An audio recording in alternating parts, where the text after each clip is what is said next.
I'm going to call up Captain Williams if he would lead us in the pledge.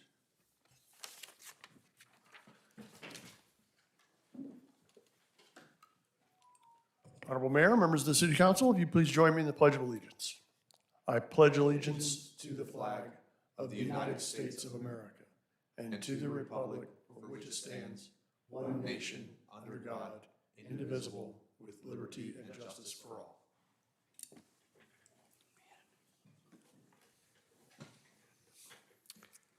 Jennifer, could you please call the roll?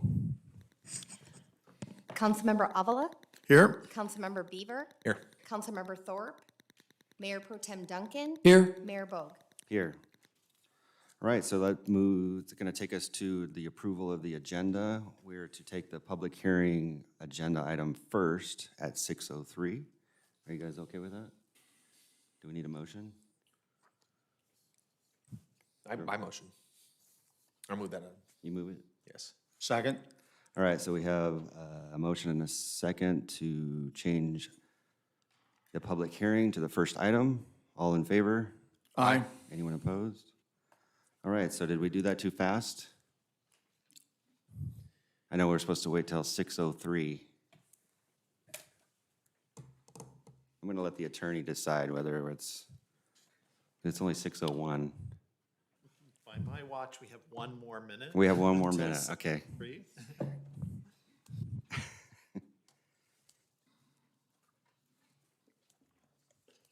Any comments, David? No. Veterans Day is this Thursday. Come on out. Justin, you have anything? No, sir. No. Good.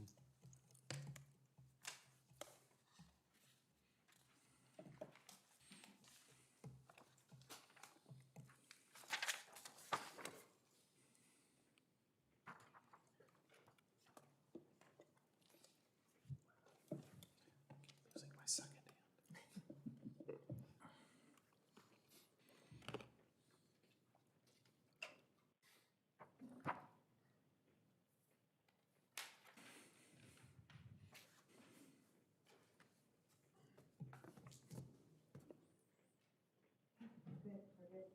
All right, so that takes us to the public hearing. I'm going to go ahead and open up the public hearing, and here's staff item number 1.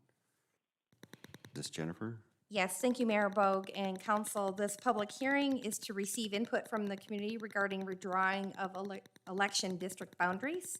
The purpose of the second hearing is to inform the public about the overall process and to provide them the opportunity to provide input and voice their opinions. To date, the city has received only one public comment, which is attached to your staff report. It was received on October 18th from Tony Schlake, and is requesting the redistricting to provide a more equal distribution of mobile home parks in each district. Staff would like to note that in 2016, when council reviewed and approved the districts that are now in place, they looked at including a preference for not packing all or nearly all of the mobile home parks into a single district, but rather to have at least 2 council members representing significant numbers of mobile home park residents. NDC has a slide tonight that will show you where the mobile home parks are in each of the districts. And based on population, it's pursuant to what the direction was received by council in 2016. So at this time, I would like to introduce Jeff Simonati of NDC, who is joining us remotely this evening. Jeff? Good evening, Mayor and members of the council. This is Jeff Simonetti with the National Demographics Corporation. Just making sure that everyone can hear me okay? We hear you, Jeff. Perfect. Well, good evening. And tonight we would like to be talking more specifically and go through some more specific details of the process. And if we can switch over to slide 2. There was some discussion last time about what spurs the process for going from at-large district to by-district election systems. So I just want to talk a little bit about that, and then we'll talk about the 2021 redistricting process, some of the key project timelines, deadlines, and next steps in hearings. As you'll see, too, there's also a there's a choice that the city council can make here this evening regarding the current districts, and we'll talk about that here in a moment. So if we go to slide 3, as you know, the city of Yucaipa transitioned from at-large to by-district elections. But there was a question as to the reason why that process takes place and whether there's an opportunity to go back. So this is all specifically pertaining to the California Voting Rights Act. And that act was specifically written to encourage by-district elections. We go to slide 4. Let's talk more specifically about the California Voting Rights Act. So this was passed back in 2002, and it makes an extension of the Federal Voting Rights Act. So as you can see there on the top bullet point, under the Federal Voting Rights Act, a jurisdiction must fail what they call 4 factual tests before it's in violation of the law and must consider either at-large, consider by-district elections. The California Voting Rights Act makes it significantly easier for plaintiffs to force jurisdictions into by-district election systems because they eliminated 2 of those tests that were associated with the Federal Voting Rights Act. So it removed, can the protected class constitute the majority of a district, and do the totality of circumstances indicate that race is a factor in elections? So now, related to the California Voting Rights Act, in terms of determining whether either cities or any jurisdiction are out of compliance with the California Voting Rights Act, all that needs to be proved is, does the protected class vote as a block, and do the voters who are not in the protected class vote in a block to defeat the preferred candidates of the protected class? And liability is now determined only by the presence of racially polarized voting. So as a result, we go to slide 5, there have been at least 240 school districts, 34 community college districts, 154 cities, 1 county board of supervisors, and 35 water and other special districts so far that have moved. Now, this is up until 2020, so this is not including some of the cities that are and other special districts that are moving through this process right now. I can tell you that particularly with cities, this is significantly higher than that number right now in terms of the cities that are switching. There have been a couple of high-profile cases so far. The one in specifically right now that is still waiting for the determination in the Supreme Court is the Santa Monica case. They have spent an estimated $7 million so far in their defense, and the plaintiffs in Santa Monica have requested $22 million in legal fees related to the original trial. There have also been some other key settlements, Palmdale being one of the top at $4.7 million, and Highland, as you know, next door, made a $1.3 million settlement. There's been an estimated $16 million in total settlements and court awards so far. So this is something that is happening across the state, and it's something that is the legal environment there is such that it pretty much forces cities and districts to move and special districts to move into by-district elections. And that's part of the reason why you moved into it at that point. We go to slide 6. Let's talk about the election systems here. So as you know, you are currently in by-district elections. City council members hold 4-year terms, and these elections are staggered. So districts 1 and 4 terms end in November of 2022, and districts 3, 4, and 5 terms end in November of 2024. For whether and we'll get into a moment whether we are going to change the districts or not, and that's a policy choice for the council and the public to consider this evening. But if there are going to be changes to the districts, those changes, if any are made, will be applicable to both the 2022 and 2024 districts. We go to slide 7. The redistricting process has a couple of different steps here. So we have 2 initial hearings. We have the first one on October 11th. We're having our second one on November 8th, which is tonight. And these are focusing on education and they're held prior to the release of the draft maps, and they are to solicit input on the communities and of interest in the districts. We had two different census data release timelines. The U.S. Census Bureau released its data in mid-August, and the California census data was released in late September. After we go through these two initial public hearings, there will be, and again, we'll talk about if this is something that you are going to continue to move forward on. There will be two draft map hearings on January 24th and February 28th, and those will be public hearings to discuss and revise the draft maps and to discuss the election sequence. And when we say election sequence, that means which districts will be up in 2022 and which districts will be up in 2024. Finally, the map adoption hearing, it is passed by ordinance, and the final maps must be posted at least 7 days prior to adoption. And this has to be completed by no later than April 17th of 2022 to be able to give the approved map to the San Bernardino County Registrar of Voters in time for them to process it for the election. So we go to slide 8. There are three main sets of redistricting rules and goals. The first one is on the left, and it pertains to the Federal Voting Rights Act. And this is pertinent to our discussion this evening about the process and how you guys want to move forward. Districts have to have generally equal population. And in terms of local districts, there's been case law that says, as a rule of thumb, districts have to be, in terms of deviation, no greater than 10%. So that's the population differential by percentage from the largest district to the smallest district. And there could be no racial gerrymandering. In addition, since you guys have gone through the districting process, there are California criteria for cities, and those specifically associate with AB 849, the Fair Maps Act, which was passed in 2019. And these are rank-ordered criteria. First, the districts have to be geographically contiguous. They have to have undivided neighborhoods and communities of interest. And we talked about that the last time, and we'll speak about it again. Communities of interest specifically relate to socioeconomic geographic areas that should be kept together. They have to have easily identifiable boundaries, and they have to be compact. And when we say compact, it means that they do not bypass one group of people to get to a more distant group of people. Finally, we have some other traditional redistricting principles. We try to minimize the number of people that are shifted from different election years.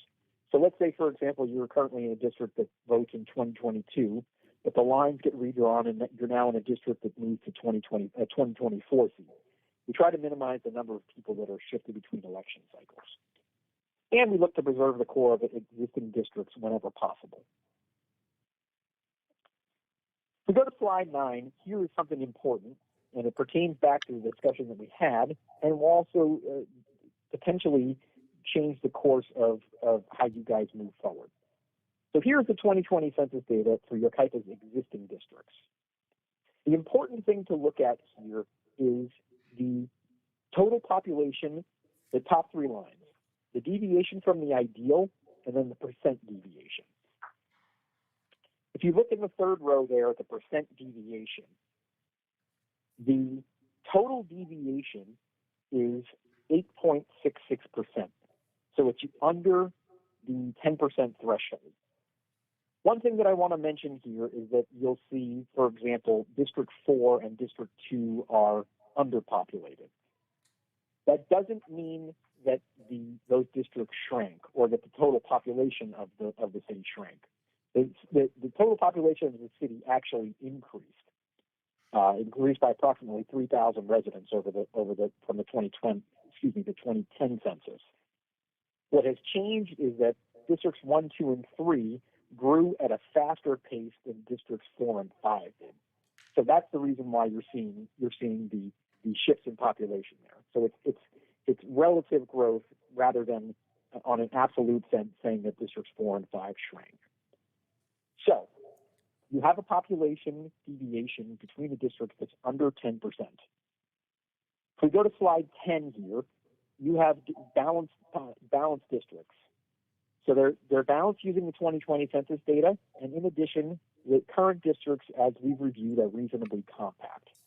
So the City Council this evening can make a decision at this hearing.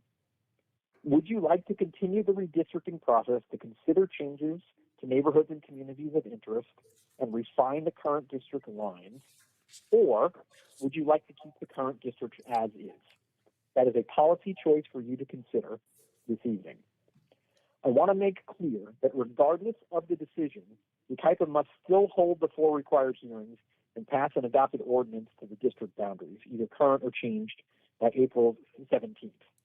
However, they can be gavel open, gavel closed hearings, but the hearings still need to take place. Again, it's a policy decision for what you would like to do. If you would like to consider redrawing the boundaries, one of the things that we need to do this evening is begin further discussion and give us feedback on what you would like to define as your neighborhoods and your communities of interest. So if we go to slide 11, let's review what we mean by neighborhoods and communities of interest. A neighborhood is exactly like what you would think it is. It's an area defining a neighborhood boundary. Could be natural dividing lines, so rivers, streams, mountains. It could be unnatural dividing lines like highways or major roads. Or they could be an area around a landmark, so a park or school, the downtown. We go to slide 12. Communities of interest take that idea of a geographic area and take it one step further. It adds that geographic area and says that this geographic area has a shared issue or characteristic. So it could be a shared social or economic interest, or it could be an area that's impacted by city or county policies. And when we're asking about feedback for communities of interest, what we are saying is, and asking is, would this community benefit from being included within a single district for its purposes of its effective and fair representation, or would it benefit more from having multiple representatives? Important thing to remember, too, is that definitions of communities of interest may not include relationships with political parties, incumbents, or political candidates.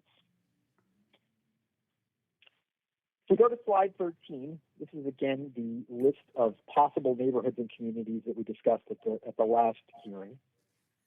And those include Dunlap Acres, Wildwood Canyon, the central Yucaipa area, including the Uptown District, the Chapman Heights Pacific Plan, the North Bench, and I know that we had discussed this, but at the last round when you went through districting, there was an idea of the freeway corridor and whether that should be included within multiple representatives or having one representative. Again, this is not an exhaustive list, and it's something that can be changed. You can add, you can take away. You don't have to include any of those communities of interest at all if you don't want to. Again, it's a policy choice that we're trying to hear back from the city. If we go to slide 14, this, as we were discussing in the introduction, shows where the mobile home parks are. So the city of Yucaipa received a letter from one of the mobile home park associations to say that they would like to see some potential changes related to the districts and how mobile home parks are represented. As was discussed at the beginning, it's my understanding that at the beginning of the districting process, it was the intention to have mobile home parks in each district. And as you can see, each district does have mobile home parks, at least one mobile home park in each district. The challenge that we would face in terms of redrawing districts around having more mobile home parks in each district, as you can see, there's a very big concentration of the number of mobile home parks within District 3. So just from a standpoint of drawing the districts or redrawing the districts, it may not be feasible to be able to do that and include more of those districts, more of the mobile home parks that are in District 3 in all the districts, just for the simple fact that they're so concentrated. So there are both federal Voting Rights Act laws and California, the Fair Maps Act, that would be precedent over that. So just from a logistical standpoint, in terms of changing that map for that might be a challenge. So tonight, if we go to slide 15, we need some council discussion and then action on the following items. First, take public comment and provide feedback to us on, does the city council want to keep the existing district lines or move forward on redrawing the boundaries? And if the answer is the latter, we need feedback and give us direction on areas that meet each 8849 definition for neighborhoods and communities of interest. Finally, two more final slides here. Slide 16, again, we want to remind you that regardless of whether the council chooses to keep the districts as is or to move forward on redrawing the lines, these at least four hearings have to take place. And that has to meet the statutory requirements has to take place. So January 23rd will be the proposed third hearing, and then there will be an ordinance introduction on February 28th, and March 14th would be the ordinance adoption hearing. And again, this has to be wrapped up by no later than April 17th of 2022. Finally, on slide 17, we have the dedicated website specifically towards redistricting. And if you have any questions or comments, the phone number is 909-797-2489, extension 230. And you can also email us your questions or comments at redistricting@yucaipa.org. And with that, I appreciate your time, and we'll stop here, and we'd be happy to answer any questions that you may have. All right, thank you, Jeff. For the record, I do not have a speaker slip for this item. Do you? No, sir. Okay. Are there any questions for Jeff with NDC? Do you have anything, Bob? Justin? David? I think I understand it. Okay. All right, so are there any questions for staff? Nothing? All right. All right, so with that, I will close this public hearing and open it up for discussion. I know we have a couple of items to look at, whether we want to redraw the districts or do we want to just keep them as is? I can start. Because if I understand correctly, we're under the 10% threshold. We have the option of maintaining the current boundaries or going redistricting. I'm inclined to keep the districts the way they are, but I also have to maybe think about what's going to happen in 5 years in terms of, or 10 years in terms of our growth. Right now, 1, 2, and 3 have the biggest growth going on right now, and 4 and 5 are kind of hanging in there, but at 10,002, give or take. So I have to think in those terms. And so I need advice and reminders from staff to kind of give me some projections on where our growth is going to be. I know we have the Wilson Creek, and we have a couple of others up in District 3, I believe, off of Fremont. But is there anything down the pike, or do we project anything going on in the other districts that may, or with, in 1, 2, and 3, that's going to affect the population differentials between districts? I think we have projects that are kind of equally distributed throughout the community at this point. Some are a little further ahead than others, shall we say, but I don't know that there's anything to indicate that one area is going to grow more than the others. The Uptown may kind of be the exception to that. Not a lot of vacant land in that Uptown district, but District 3? District 3. But I think other than that, and even there, you've got some property that could end up being higher density, of course, because it's an Uptown specific plan. So I don't have any reason to believe that there would be growth that wouldn't be equally distributed unless you know something, Jennifer. I don't see anything that would indicate that. It would be difficult to redraw lines on that projected growth at this point, wouldn't it? Absolutely. It would just be a guess at this point, essentially. Bob, do you have anything? No, I think we should leave it the way it is. I mean, all indications are, I mean, I really don't want to go back to the at-large because I don't want to suffer, I don't want to deal with the lawsuit possibility at all. But I think we should just leave it the way it is. Okay. Justin? I agree. Yeah, I'm inclined just to keep it as is. I don't want to make any changes. And obviously, we can't go back to at-large at this point because of the potential litigation. And so, is that enough direction, Jennifer? I concur with Mayor and Mayor Pro Tem's assessments there. Is there anything else that we're missing?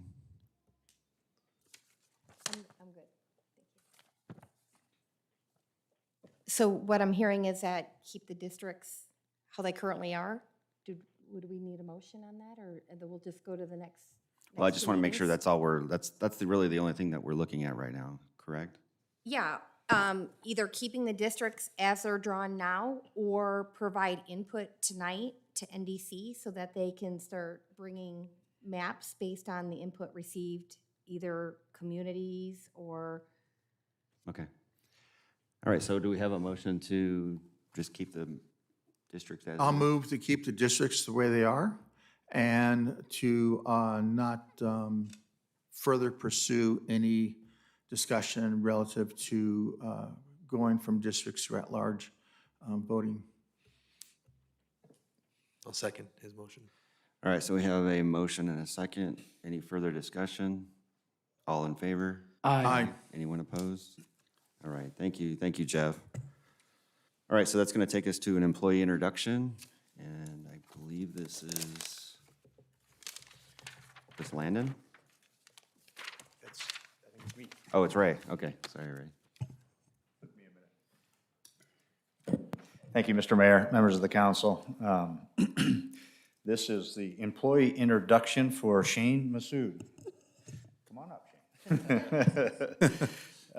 Shane is our new public information officer slash grant coordinator. It's interesting, as we were going through the budget process and the goals and objectives process, this is actually a position that was recommended, I think, by several council members. And it's interesting how I find myself wondering how I ever did it without Shane in terms of both grant administrative efforts, award efforts. Shane was instrumental in helping us with our AP application for the Project of the Year Award for Yucaipa Boulevard between 18th and the freeway. Of course, Landon, for me, and everybody worked, the whole staff worked hard on that project, but I think Shane's application kind of was the cherry on top of the cake to help us get that award. So you'll hear more about that later in next couple of meetings, but Shane was helpful in that. He's been instrumental in some grant applications already, one of which was a very preliminary pre-application for a joint library. We'll see how that goes. But Shane really enjoys his job because he's able to serve the community. He lives in the community.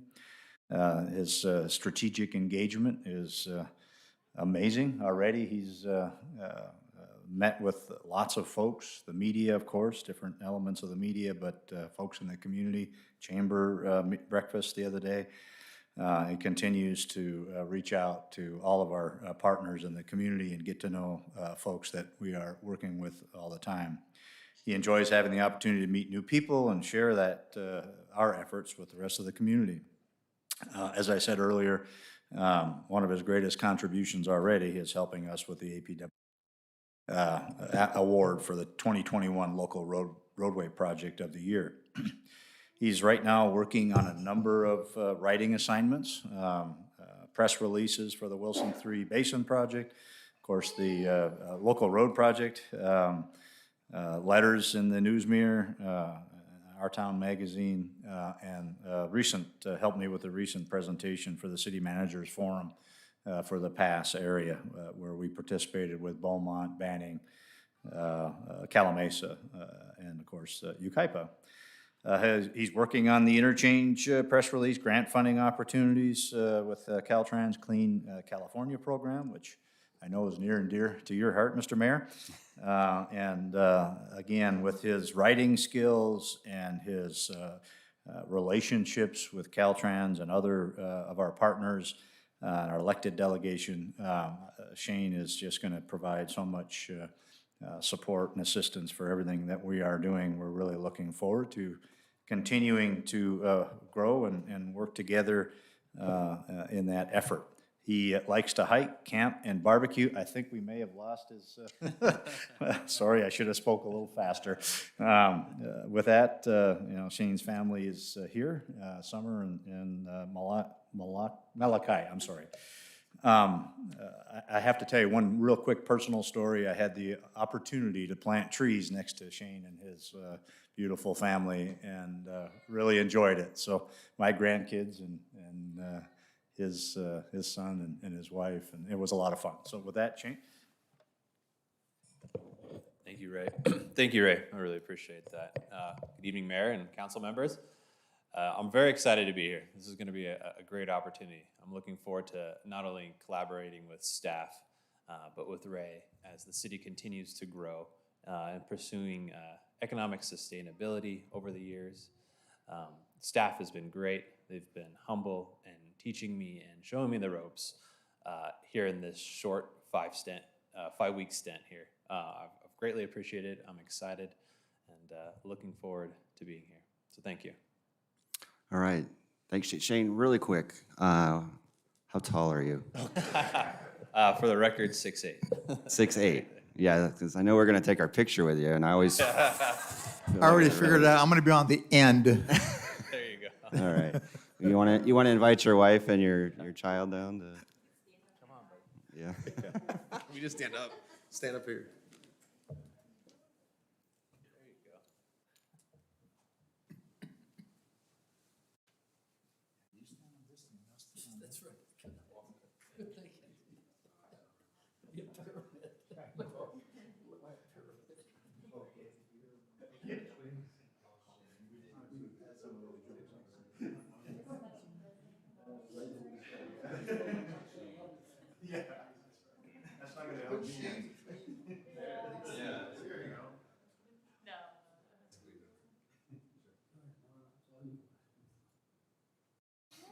That's the best. Over here, ready? 1, 2, 3. You look so good, Malachi. Oh, that's a perfect picture.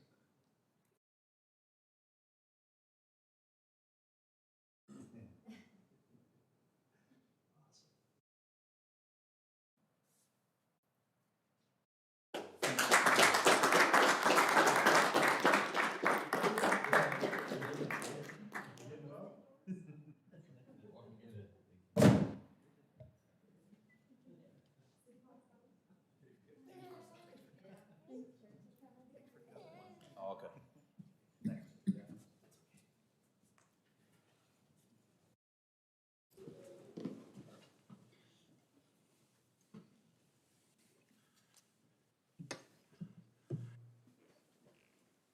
All right, so that's going to take us to public comment, and I do have one speaker slip, and it is for Richard Frost. Richard, if you could tell us where you're from, and just so you know, you are limited to 3 minutes.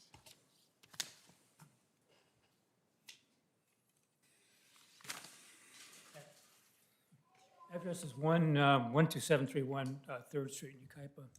You know, just, I was reading about where a lot of people are concerned about coyotes, you know, because they really aren't dangerous to people because they're kind of scared of people, but for small dogs and cats have been left out, you know, and coyotes have gotten some of them. And I read about a case in Laguna Hills where some coyote, he has door open, a coyote came in and carried off one of his chihuahuas.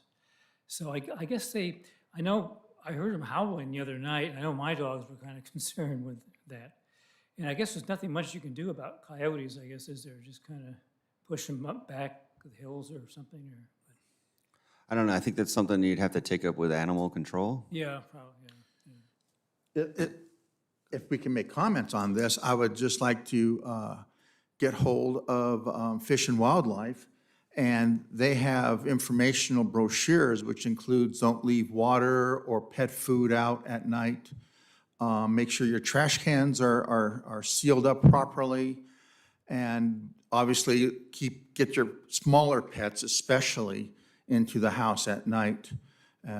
Don't do anything that you think might attract a coyote or other predators, raccoons, skunks, bear. I mean, we have bears up here, maybe not in your neighborhood, but yeah, you don't want to do anything that can give them a reason to come visit your house.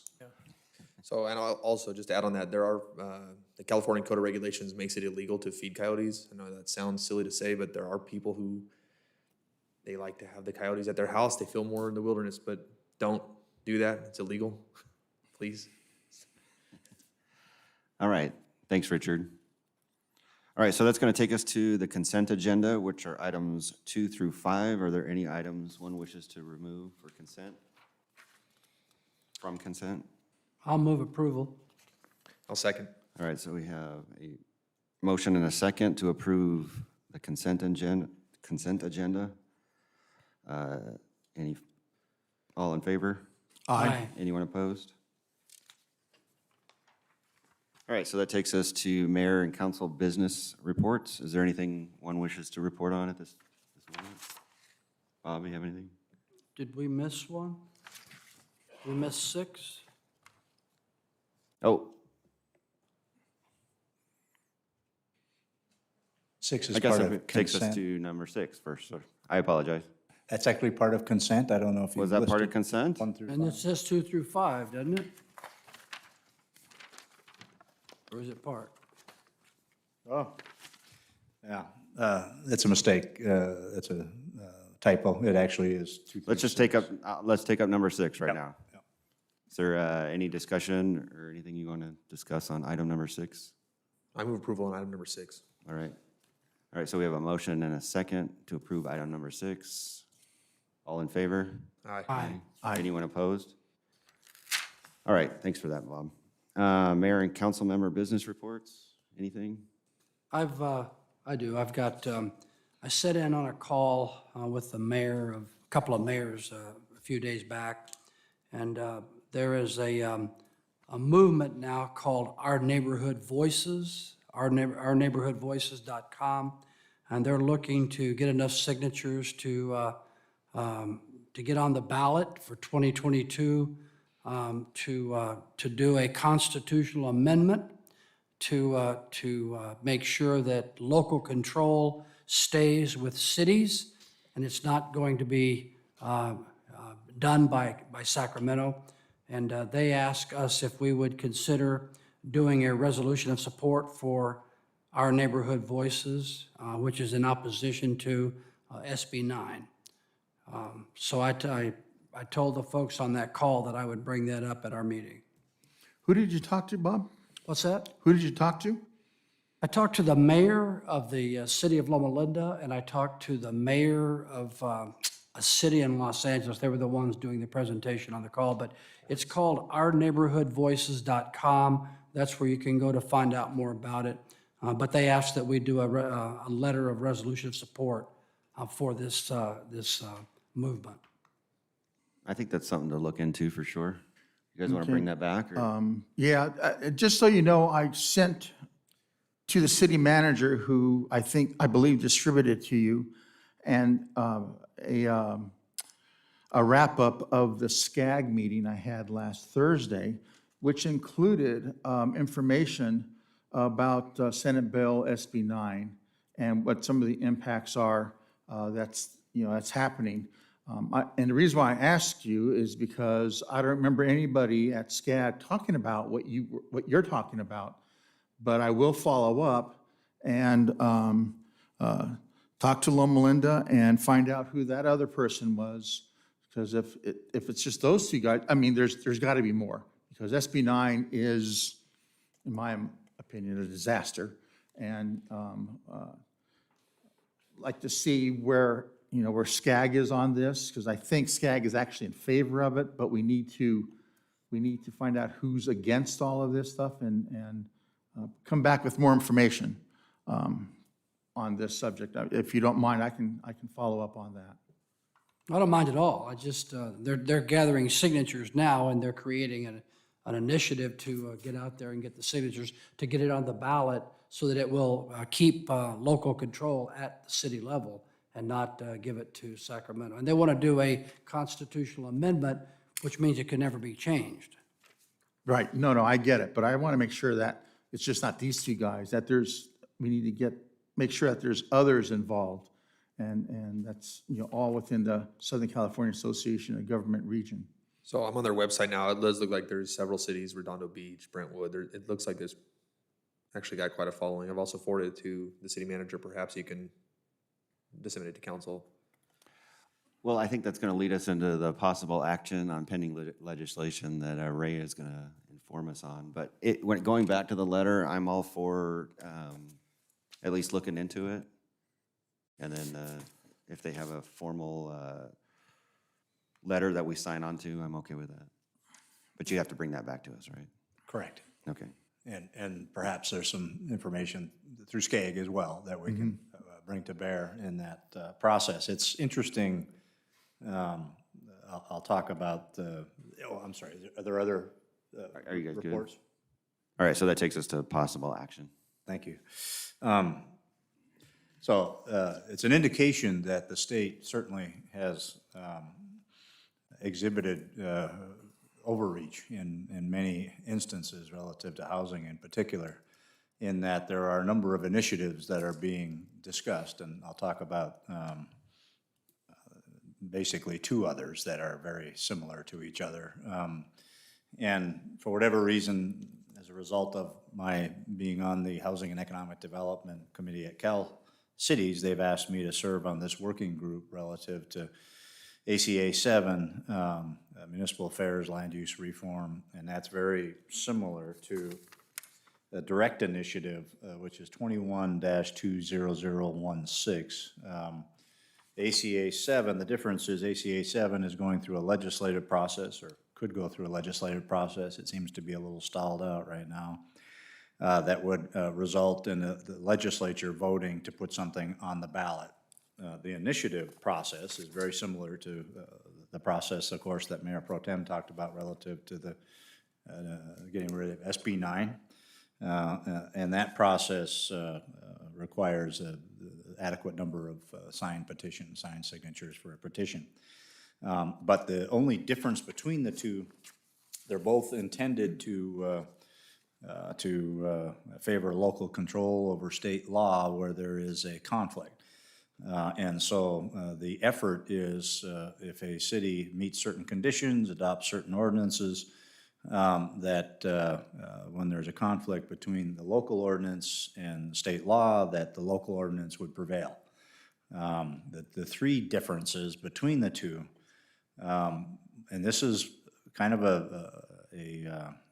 call it a hot topic in the working group discussions, but the one difference is it declares the purpose of the measure is to ensure that all decisions regarding local land use controls, including zoning law and regulations, are made by the affected communities in accordance with, and this is highlighted, applicable law, including but not limited to California Environmental Quality Act, California Fair Employment and Housing Act, the prohibitions against discrimination, and affirmatively furthering fair housing. And some of the discussion in the work group was ACA 7, some felt, was a little vague in terms of whether or not those other kind of parallel processes, parallel laws would be honored by cities that went down this path. And a second difference is prohibits modification to appropriations for state-funded programs, and no state grant applications or funding shall be denied as a result of the application of this constitutional amendment. No benefit or preference in state appropriations or grants shall be given to an entity that opts not to utilize these provisions. One of the concerns with ACA 7 is that the state would penalize cities that employ that state law or that constitutional amendment, if it was approved, in withholding certain funds or grant opportunities or whatever it might be. And then the final difference is prohibits a city or county from superseding or otherwise interfering with any voter-approved local initiative pertaining to land use or zoning restrictions. So if there's a local voter initiative, the cities would have to adhere to that. So those are the three differences between ACA 7, which is a legislative process that would result in, if it passed, 2/3 vote in an initiative, versus the petition-driven initiative, which is Initiative 21-20016, local land use. So perhaps, if council wishes, we can look at the SB 9 issue and these other issues, bring it all back to council at the next meeting for direction, if that seems appropriate. Yeah, that works for me. I'm good with that, yeah. You good? with Thank that, you. David? Is anything else, Ray? Are we good? That was it? That's all I had. I talked about the library pre-application. It's very early in that process, but we'll come back to you with a formal recommendation when we get a little further along in that process. All right. Thanks, Ray. All right, so that's going to take us to department reports and item number 7, which is a update on the PBID. I believe this has been, Thank you, Honorable Mayor and City Council members. This is a report just kind of providing an update regarding the petition for dissolution of the Uptown Property Business and Improvement Districts. As council may recall, there was direction provided for staff to initiate or circulate the petition to disband the PBID. One of the requirements to do so for that petition to be successful is where 50% of the assessed value of properties votes in favor of that dissolution. As of today's date, we have not received sufficient votes for both PBID 1 and PBID 2, with about 37 to 47% for each respective PBID. And so right now, as it stands, based on the PBID votes, the PBIDs do remain in effect. I did receive a number of calls from property owners, either in favor of dissolution of the PBID or some that were indifferent. Kind of similar to the survey results that we had circulated with property and business owners prior, is the landscape improvements and some of those enhanced features in the Uptown District were considered valuable, that they were fine paying the assessment value. However, there was some concerns reiterated again about the PBID's leadership board that had been in effect, and essentially some of the feelings and some of the approaches that the board leadership was taking at that time. And so kind of with that, staff is looking for direction with it. I know as part of the PBID association, some of the legacy concerns still remain. So initially when it was formed, a lot of the MOU documents were referred to as a nonprofit organization. That no longer is in effect. There was certainly some concerns presented by business owners that they didn't feel included. The bylaws for the PBID have changed, or as part of the association where there are now business owners involved with it, but certainly still not a full membership roster at the moment. And so some of those issues still do remain in terms of the nonprofit status and engagement, but as part of the vote, ultimately, as kind of iterated by phone calls I received, is they're fine with the tax assessment, but not necessarily the association kind of operating as it had been. So. all right, so Ray, do you have something? No? Just, that there's really two kind of boiled down options. Kind of let it go until 2024 and see whether the property owners wish to do anything there. The challenge we've always had or have had for a number of years is pursuant to our agreement, they don't have a 501c3, and so there really isn't an entity to have an agreement with. So they end up kind of acting as an advisory committee anyway, and happy to continue to present information to the group. But that's the challenge with the MOU, that they let the 501c3 go some time ago, so there is no legal entity to have a relationship with. So. All right, so are there any ideas for continuing with the PBID? So what does that mean exactly? I mean, what's 2024? What is that? That's the end of these current assessment cycles. And so without an extension, without them voting for an extension of those assessments, they would It'll just cease to be or cease to stop? be, there you go, in 2024. Really? Yeah. And so going forward then, do we have a committee or what do we do exactly going forward? I think those are the choices. I think going forward, we continue to work with the board as kind of an advisory committee to city council, unless they decide to start up the 501c3 again, which it didn't seem like they were real interested in doing. We continue to act more unilaterally, I guess. Did they ever have a 501c3? They did. For the first number of years, they had 501c3. Because this started in 2012, right? Well, California might have been earlier than I think it was 09. Well, the first one was on California Street. Right. That started way earlier, but Yes, yes. I think the uptown improvements and then the whole PBID thing started in 2012, as I recall. Yeah, PBID, they both were combined in 2014. And then just to help clarify, as a very high level kind of perspective, the PBID itself is really just to collect tax funds that are assessed on those specific properties for improvements that are within their property or their working management plan. And so at the most high level, that's essentially what the vote carried through, is that those assessments and the improvements that are being paid for remain. And then the administrative level, which is the MOU and then the association, that's kind of where we're in the gray area of seeking direction from council. Well, my recommendation would be that we just continue to 2024. That's what they voted for. They voted to continue. So, and then I see them as an advisory group. They don't get to dictate to the city council what happens in the uptown, but I still want their input, so I'm okay with that. And then we'll reassess in 2024. That's my recommendation. Did they vote? I mean, what was the numbers you said? The actual return votes? The return vote, so PBID number 1 had a total sum of 37%, and then PBID number 2, which is Yucaipa Boulevard, had about 47% of return votes. And it did require, as part of the dissolution process, it had to be every property owner, that total assessed value. So for the combined PBIDs, about $50,000. So essentially $25,000 of assessed value split up among those properties had to vote. So we did compile the assessment. Every vote that I received, I applied it for any properties that they owned within it and then did the sum on that. And so those were the percentages that we got. So certainly a number of people that I spoke to either in favor or indifferent.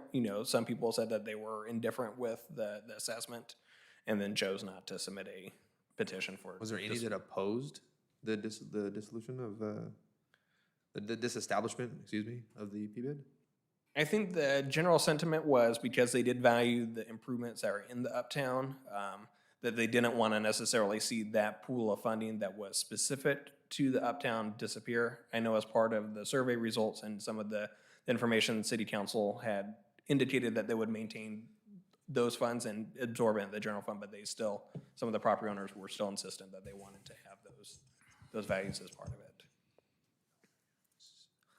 So they wanted to pay the money, but they were indifferent on the structure of this PBID, the board. That is correct. Did anybody vote that they wanted to keep the board in place, and keep the? What I'm trying to get at is, if we're truly the representation of these people, the businesses and the citizens of the city, and if we're trying to make an informed decision off what they want, I feel like perhaps this vote and the survey is convoluted because I'm finding it impossible to follow. To be short, I think I would agree with the mayor. I believe, which is that we can continue to collect the funds and provide the upkeep and the improvements, but that they would be that advisory committee. And I think there's some clarification needs to be provided, because it seems to me over the last year that I've been up here that there's been times where we are seeking approval from according to Ray, a non-existent entity. They're not registered with any government as a organization, and yet we are still holding up our festivals, our fairs, our all everything in the uptown based on their approval of somebody. And if I may add, so following the results of this, the PBID did move forward with their nominations for their board. But as part of the bylaws, I mentioned that they had opened it up to both the property owners, but also business owners to gather more feedback. Of all the people that were disseminated, we had mailed it to all the property owners and business owners. And then as part of it, the board does have a roster of every email that they've collected for those members. We received a total of 5 different nominations for 4 individuals. So the participation, I think, collectively within the Uptown kind of business group is lacking based on how the results came in, especially for the nominations for, I mean, it was, I think, over 200 different entities or people that were noticed for that. Well, I still think that the Uptown Association has some value. I want their input. I don't think that they should be able to override the council on the events that we do up there and all the other things that we do in the Uptown. So And I'm stepping into this conversation late, but that was the reason why this has all come before us, is that the Uptown Business Association was trying to control the city on how we can conduct our festivals and where we can conduct our festivals.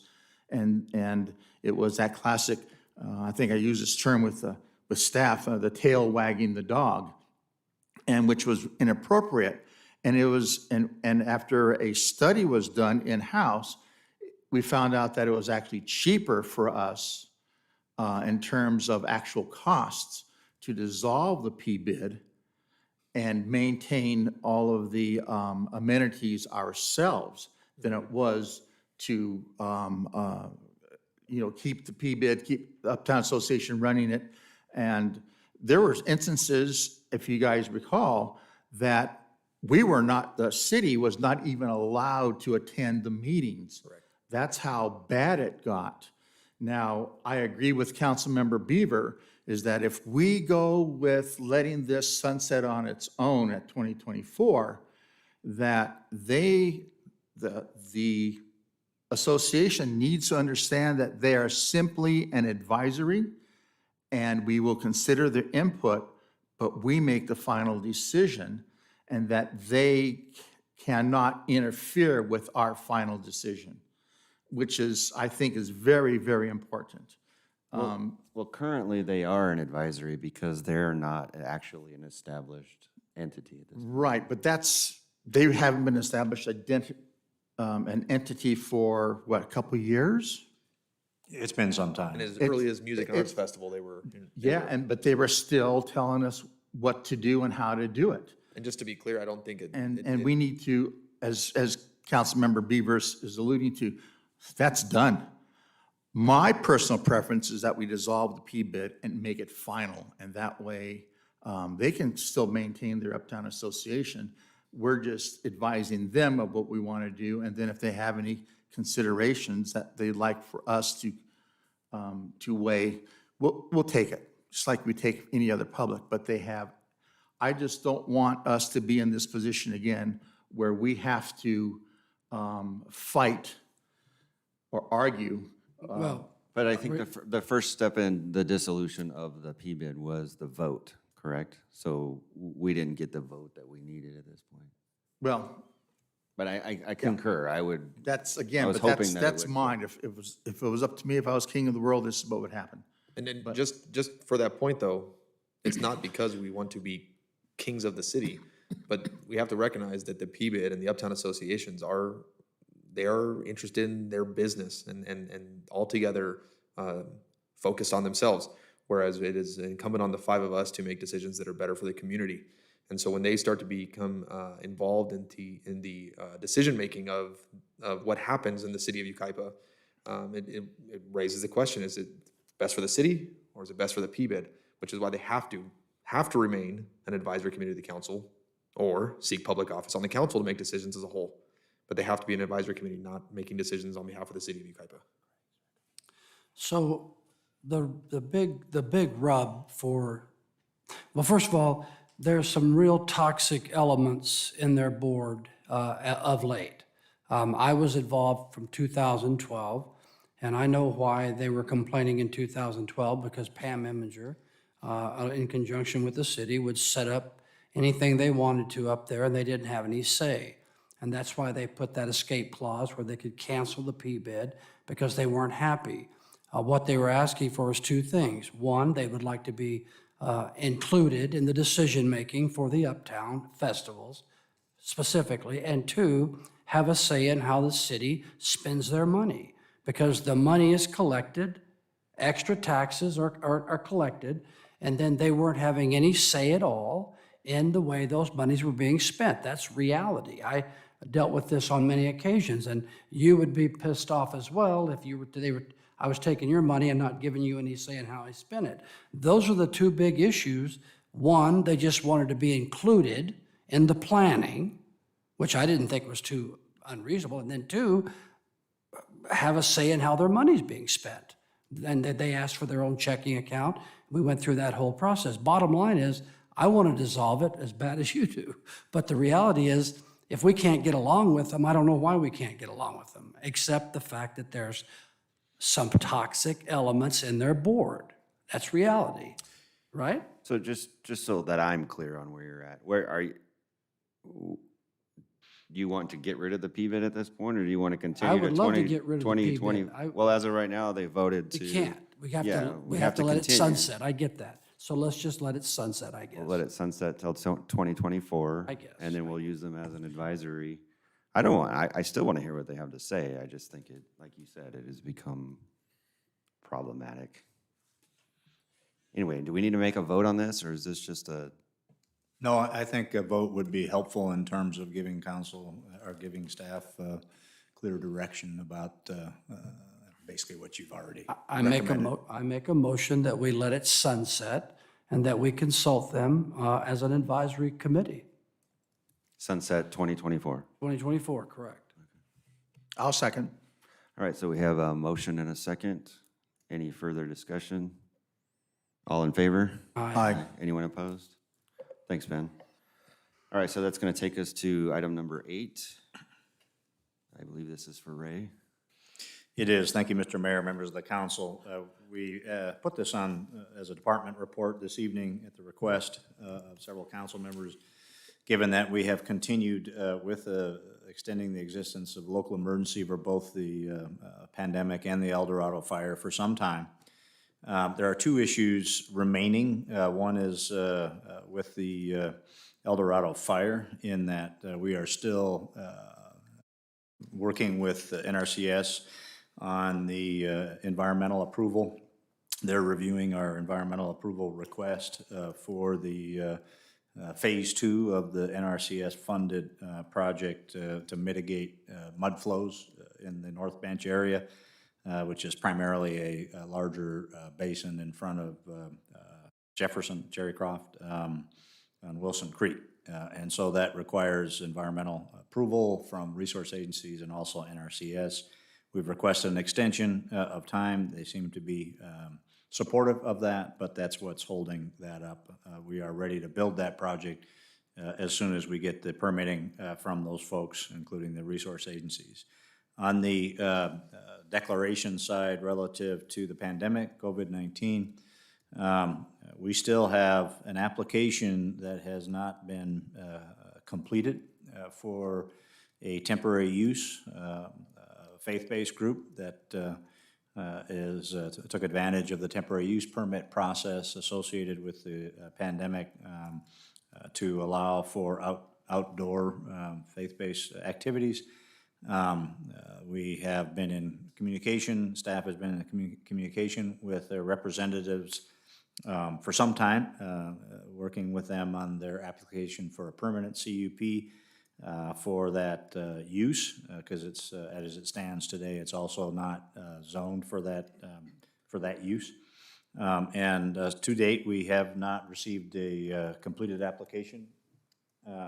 And so we continue to reach out to those folks to remind them. It's been several months since they submitted their first attempt at the CUP application, but have not followed up with the pieces of that application that were missing.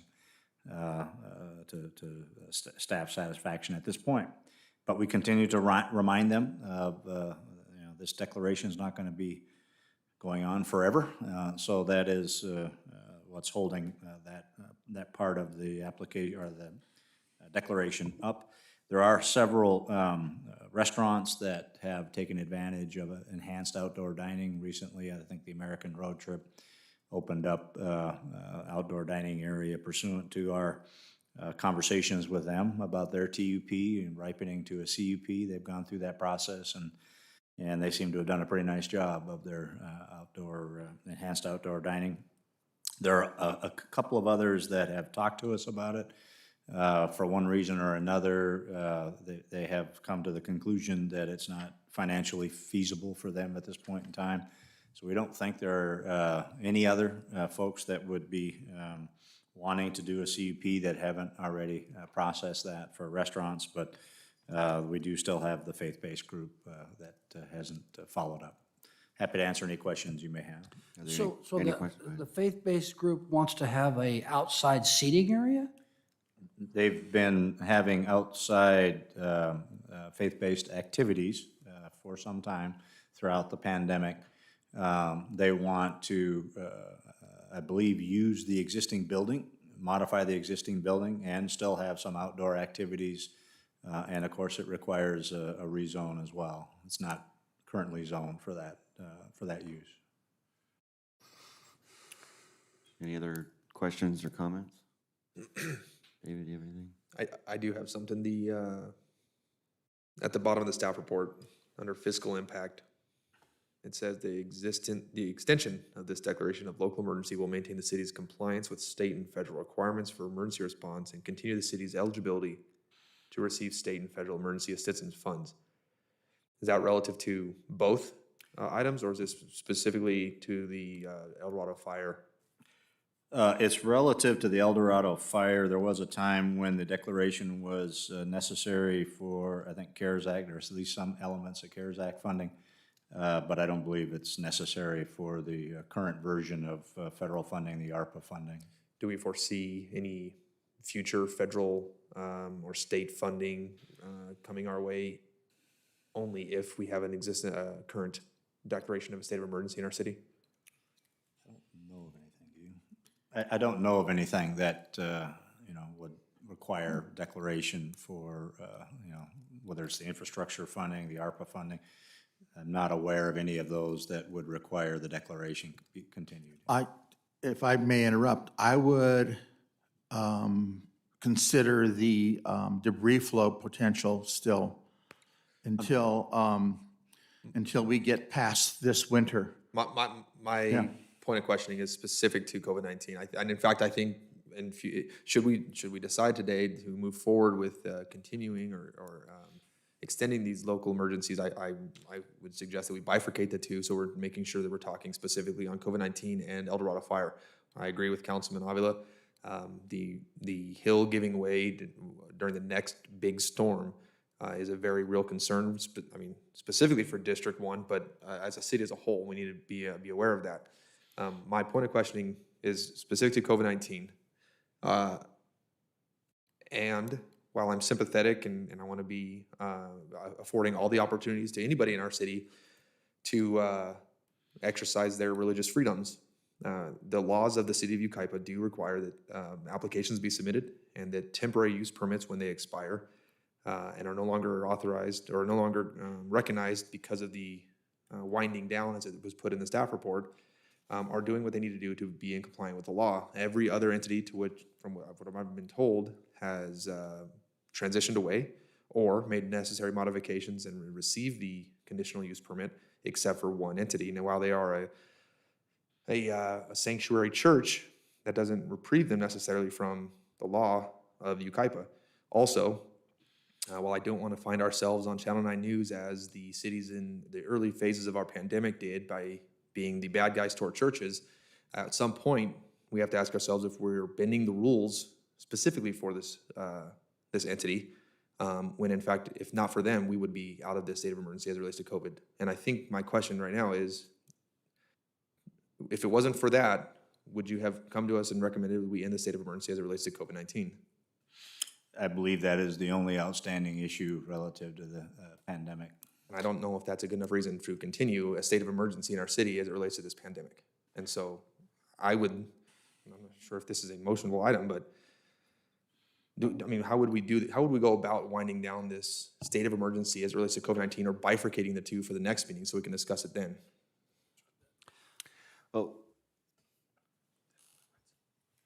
Ray, Ben tells me there's one other restaurant that has done an LUCR, but they are interested in the CUP, or they're not interested in the CUP?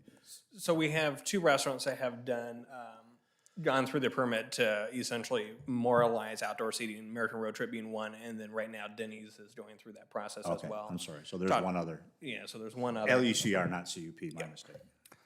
Do we have to have a state of emergency to consider those? We have to have a state of emergency to allow them to continue with outdoor dining with a TUP. That's the basis for the authorization for those temporary outdoor dining opportunities. So we do have one other. And for the place of worship, just as a note, because the land use district right now does not permit that, our city's standard temporary use permit procedures and processes would not authorize that as a temporary use on that site. It's only through the provisions under the COVID-19 TUP. What is the timeline that you would say that, if they were to submit all appropriate paperwork and have it be a complete application to today or tomorrow, what timeline are we looking at before that is a zoned area for that and they can continue? It's not something that happens overnight. No, the general plan amendment does take some time to process. Part of it is meeting the requirements under the California Environmental Quality Act. So the upzoning for the larger assembly use does trigger that review, so it would be a few more months before it's there. They did submit an application in July. It was deemed incomplete, and no resubmittals have been received since then. I think it's important to note then that what you just said is there is even state law that requires that the area be deemed safe for that assembly. And by allowing this to continue simply because we don't want to have the uncomfortable conversation with them that it's time for them to stop doing what they're doing, I don't think that's good enough for the city of Yucaipa to now be skirting state law or state regulation that is meant to keep people safe. Well, I don't necessarily, personally, I don't see it as just that property. My concern is that we see the governor making different decisions. LA County is implementing different COVID restrictions. Are we going to end up back to where we were just 6 months ago? Because LA County, they're adopting different rules that perhaps we better keep this going. I don't know. National news When it reported comes to the fire, we were just sitting here last city council meeting and we discussed about one of our deputies being trapped in a mudslide up on the 38. So I think that's a kind of a no-brainer. But when it comes to the COVID, I'm just worried that it's. I don't think San Bernardino County Board of Supervisors are going to do anything to willingly modify or go back to the way we were. They're actually trying very hard to keep things going in the right direction. Well, nationally, California was placed as the only state in the nation that moved into one of the least restrictive tiers of yellow. So I think we're going in the right direction with the exception of maybe the highly dense populated areas of the Los Angeles metropolitan area, which Yucaipa is not. My only concern is that we are making exceptions for not at the idea for the greater good, but for the luxury of one or two versus making it. Let's be clear. The law is the law for a reason. It's supposed to be black and white, and I think we need to have a reason and a good reason that we can stand behind for existing or continuing these. And it's not just because of the looming threat that things might go back to how they were. Because if that was the case, the city of Yucaipa can always declare a state of emergency again for unforeseen rise in COVID numbers. May I make a suggestion, Mr. Mayor? Well, yeah, I was going to throw out my suggestion. I actually think that perhaps we should just accept this one this time, and then that maybe this is the final, that gives them 2 weeks to get what they need into the city. Very close to what I was going to Well, suggest. go ahead. Well, give them a certain time frame Yeah. to complete the application. Once the application is completed, we can move forward with the process and maybe freeze that time frame. relative to moving forward with the process once the application is completed. But give them a specific deadline. If it's 2 weeks, it's 2 weeks, that they have to submit a completed application, and that's it. We're, as Councilmember Beaver suggested, we can bifurcate the two declarations, and after that point in time, we just have the El Dorado Fire declaration. If that was your motion, Mayor, I second your motion. And so how long are we gonna have the declaration for the El Dorado fire of an emergency? I mean, are we gonna wait 2 years, 3 years, or? Well, I think at least until we can get the NRCS funded project done. You know, that could be as short as 60 days, could be a little longer. It all depends on the permitting process. We asked them for an extension of time for 90 days, I think, here recently. But you know, it could be as short as 60 days if we can get the permit from those folks. It's the same folks that are funding it that are reviewing the permit application, so. And what was the motion? Well, I didn't make a motion, I was just throwing out an idea, but that we accept the extension of today, which gives them 2 weeks. So extend the state of emergency for both topics. Right. Till, Until the basically next- until the next city council meeting when staff would come back with Right. a bifurcated state of emergency for the El Dorado fire, which we can vote to extend, and a COVID-19 state of emergency, which we can either vote to extend, depending on the council, or vote to cease the state of To emergency. end the state of emergency, Correct. basically, okay. Yeah. And we can come Okay. back to you with, you know, that comment I made about how to freeze that, that use, that continue to use the facility while we are, even though we've ended the declaration. If they've completed the application, to give us time to go through the application process, we'll come back to you with information about that. So. Okay. So is it, I guess I made that motion that we extend this till next meeting where we split it in two, we bifurcate it, and I don't know, whatever. Sounded good the first time you Does said it. that sound good? That's why I seconded it. All right. We have a motion and a second. Any further discussion? All in favor? Aye. Anyone opposed? That was clear as mud. All right, so item number 9, I believe this is for Landon. Yes, thank you. Good evening, Mayor and members of City Council. This report is for the proposed engineering design services contract to complete the engineering design for the permanent lake and marsh and wetlands features of the Wilson 3 Basin project. I'll refer to this engineering proposed design effort for this presentation as our Serrano Lake project.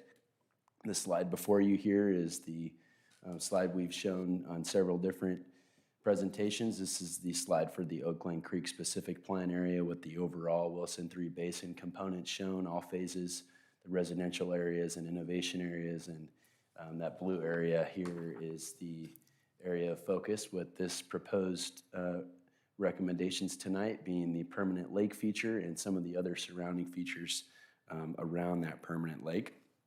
If we can go to the next slide, we'll zoom in a little bit closer there.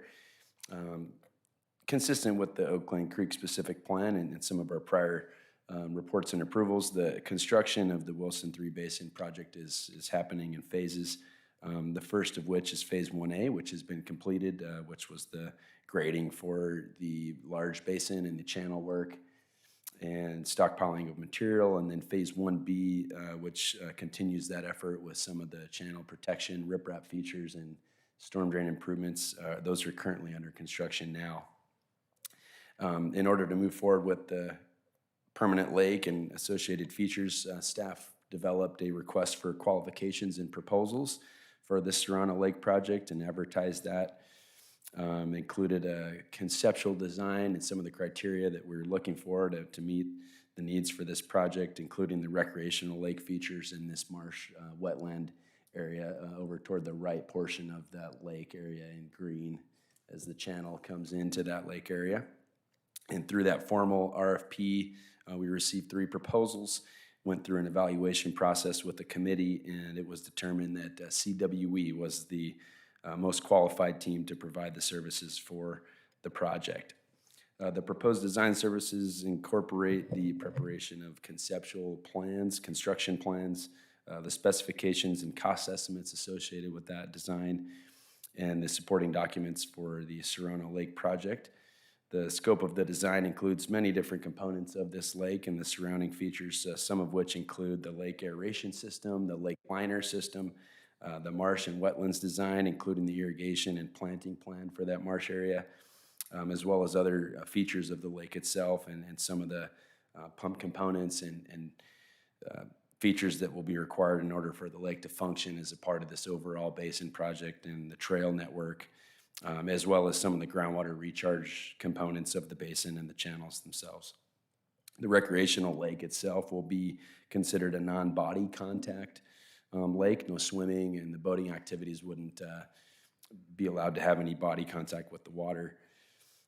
It would involve multi-use trails, the fishing opportunities, and then again, that natural kind of wetland marsh area, which is a component of the mitigation for the impacts to the waters of the U.S. here. The San Bernardino County Flood Control District will retain ownership of the larger basin project and will be responsible for the maintenance and operation of the regional flood control facility, similar to some of their other facilities they manage. They will also be reviewing and approving the lake management plan that's a part of this proposed design effort through this proposed CWE contract. The city will then be responsible for the operation and maintenance of the marsh and wetlands area within the basin footprint that would include the planting and maintenance of native plants in that marsh area. Back to the Serrano Lake name itself as an homage to the Native American cultural history in the area with the city of Yucaipa. The lake facility will be named Serrano Lake. It was a part of a prior council action, and that kind of goes back to the original Serrano village that was located in Yucaipa near a spring and a small lake in Yucaipa, and that gets back to where the city of Yucaipa name originates from that Serrano village. Going to the next slide, we'll get into the proposed funding. This table before you here shows the current available funding identified in the approved fiscal year 21-22 CIP program. Excluding the state revolving loan, which is still under review by the state and will continue to pursue that loan, we have an estimated available funding identified in the CIP as $14.5 million. And it is important to note that the available funding sources shown here anticipated, some of which are anticipated to become available within the next year or so. This table also shows the updated Valley District funding agreement that was just approved previously here with the consent item agenda, adding $30,000 more to that funding agreement on the second to last, right above the Arpa funding there. And then on the next slide, we have a table here that shows with the recently completed Phase 1A construction contract. This table here summarizes and shows the cash available on hand at the moment. The top portion there being the revenues. It shows the construction mutual account with flood control. Those monies that are coming in through the Woodside purchase of the flood surplus properties for this larger project there, about $550,000. That ARPA funding that was recently approved with one of the recent council meeting items, and then that updated Valley District financial agreement. The expenditures shown below here are the current Phase 1B construction contract budget, which is currently underway, and the proposed Serrano Lake project design budget there, about $368,000. And then that final item under the expenditures column there also is tied to I believe, one of the next items on tonight's agenda as a part of the budget first quarter update, the proposed reallocation to other projects. So we're showing that as an expenditure there pending the other council action item. So overall, the available cash on hand, including the proposed budget for this project, is about $982,500. And staff will return to council at a future meeting recommendation regarding the funding for the construction of these proposed lake facilities and the remaining phases of construction. With that, staff recommends that council approves items 1 through 3 in the report, and these recommendations include The proposed contract was CWE for $319,996, $32,000 for project contingency, and $16,000 for staff time and contract administration and coordination. That concludes my report, and staff is available to answer any questions you may have. So are there any questions for staff? So does this consist, can you go back to the actual map? This consists of the entire area? This is not just the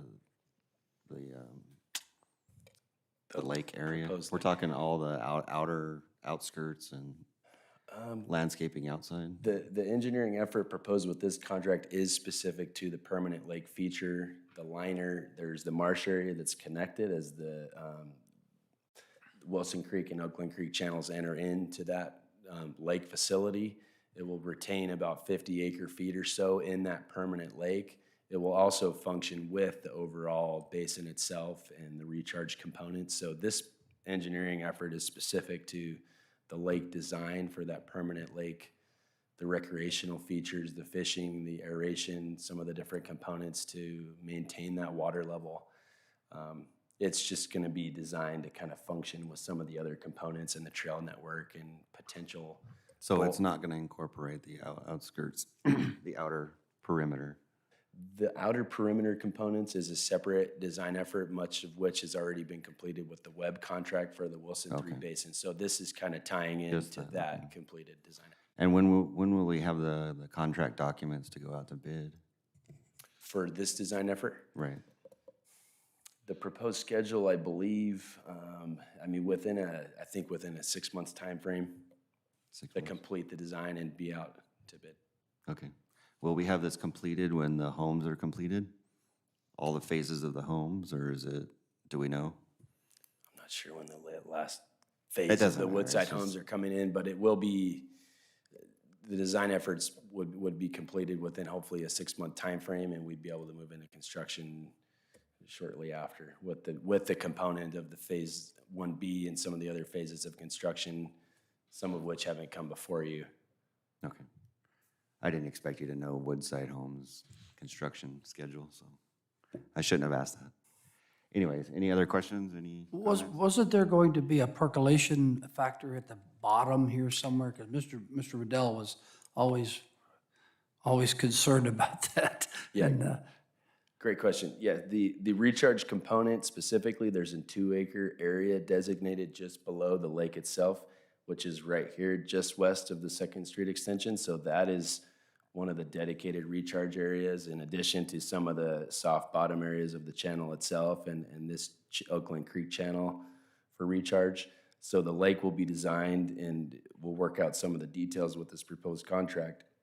But the pump and the aeration system will likely work with that recharge area to facilitate some recharge with maintaining that permanent lake. So that recharge that you were referring to is probably this 2 acre recharge infiltration basin.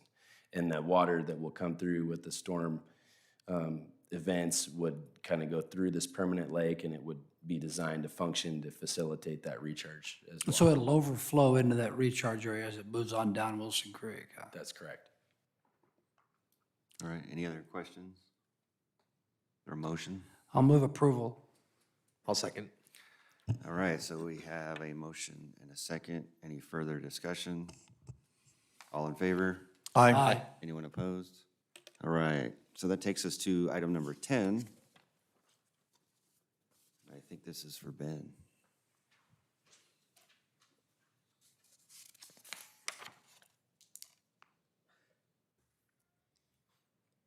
All right, thank you, Honorable Mayor and City Council members. Before you is the density bonus agreement to be executed for a previously approved project, case number 20-049, which is a 32-unit senior housing project. The property, just for council's background, is the 1.8 acre property that's located directly behind the Tuca's restaurant on Yucaipa Boulevard near the 5th Street Marketplace. Project itself was approved by City Council for a 32-unit senior housing project, which did include a density bonus request to allow a density increase specifically for a senior oriented project and did include a number of amenities, including a clubhouse for the residents. And so just kind of as a background of the process and kind of what we're at for tonight. So the project itself was approved by the City Council in October of last year and is currently in the plan check process for issuance of building permits. So they're working through the final project plans and essentially getting ready to pull their first permit. As part of the density bonus request, a condition of approval, condition number 69, does require that the density bonus agreement be executed prior to the issuance of building permits. And so this action before tonight is merely to execute that requirement of the project and as part of the development code requirements for a density bonus project. As kind of a summary, the density bonus agreement does set forth the requirements that it is an age-restricted project to qualify for that density bonus increase. And the language itself from the density bonus agreement is from a template that was previously reviewed and approved by a city council. So this is purely kind of the final formality that the applicant needs in order to start building the units. And then afterwards, it sets forth the monitoring process so that the city has approved a senior project, maintains that senior housing through the life of that agreement. And just for some pictures, this is some of the renderings of the proposed project that was approved, and I'm happy to answer any questions. All right, so are there any questions for staff? Did we get the access, egress, and ingress question I had originally, I guess back in October, resolved? We had worked with the architect and our fire marshal on the proposed access around the site to make sure that the clearance would be sufficient for fire department vehicles. Does that include, there's going to be some improvements or changes, or did the fire marshal say this was adequate, that was there? There, I think, was some modification to one of the corners to give a little bit more clearance, but otherwise it did meet the code requirements for that. And then there's some other points of egress through the Stater Brothers Shopping Center as well. Okay, and I understand that this is going to be market rate apartments. This is not subsidized? That is correct. So there isn't a affordability component as part of the density bonus. However, the anticipated rents would qualify towards the moderate income category of the RENA. And so certainly once they start renting it out, we will reconcile that and then include that as part of our annual housing progress report that we submit to the state every year. Okay, one more question. One of the things that this council has been very acutely concerned with, taking the lead from mayor, is that we want to make sure that the complex is well-maintained and that we have a good management to make sure that it stays to the level that we want. And I noticed that in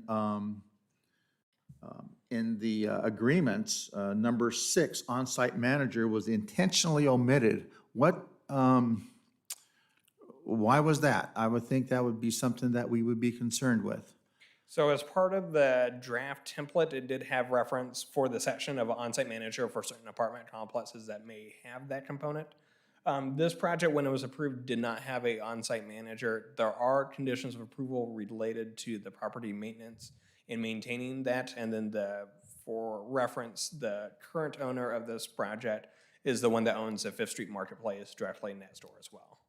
And I'm not so concerned about the grounds maintenance as I am to the quality of life and making sure that the apartment complex itself does not degrade to something less than what we envision.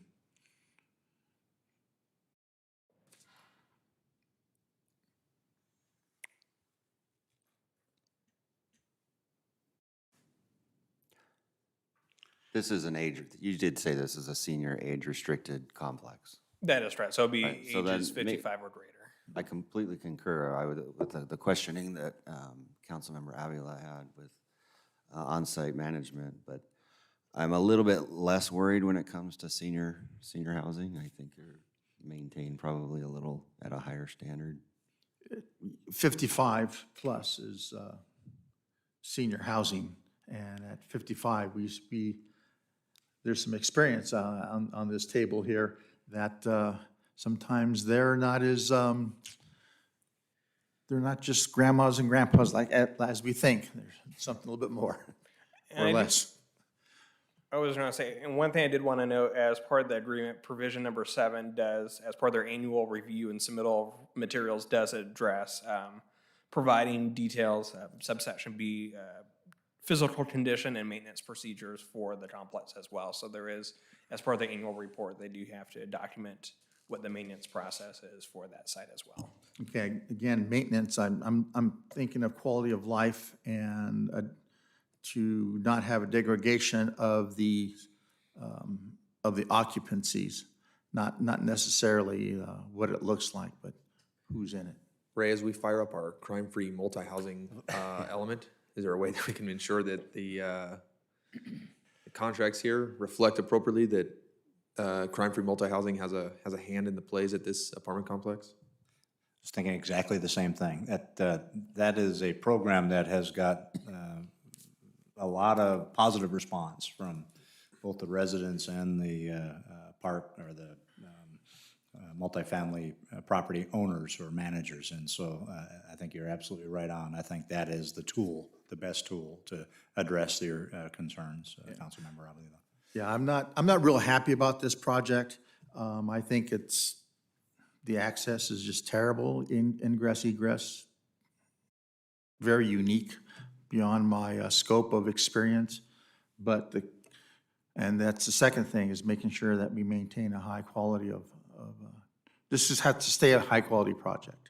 I don't want it to slip because I think, maybe I'm speaking out of school, but this is not the kind of project that I think it can degrade because of its location, where it's hidden. And my experience has shown that sometimes in these apartments, complexes are kind of out of view. It can certainly change. I'm sorry, if you were finished. I'm done.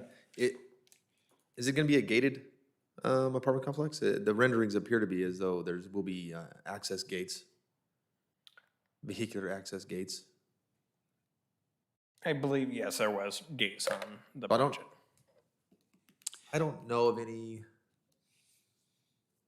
maybe some off the Terra Lane and 3rd Street, but I don't know of a whole lot of gated communities in the city of Yucaipa. But I want to see if perhaps you can tell me if we have a statute in our code that requires them to have I think it's called a Knox box or an access point for first responders to have immediate access to their grounds. Do we have that code? Is that something that's required of them? Yeah, so we do have as a standard condition of approval, specifically under the fire department conditions, is the requirement for the knot spots for if there is a gated facility that they provide the knot spots, and it's both verified as an ongoing condition, and then also as a prior to occupancy, the fire department verifies the knot spots. How about for law enforcement? I think they share. Captain, is that right? You guys have the same key as the fire department? Yeah. Okay, make sure. So the Conroy family they have an office at Queen Bean, and they manage Queen Bean and Dairy Queen.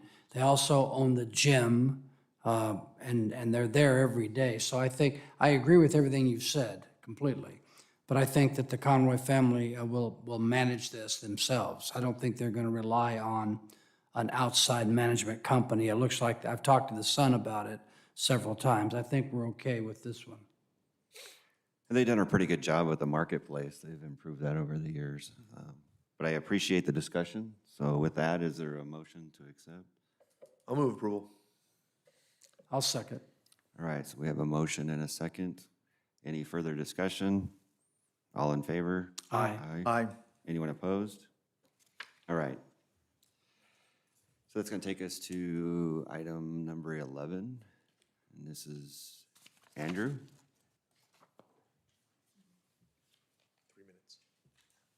3 minutes. Go ahead, go ahead. 3 minutes, Andrew. Good evening, Mr. Mayor, members of the council.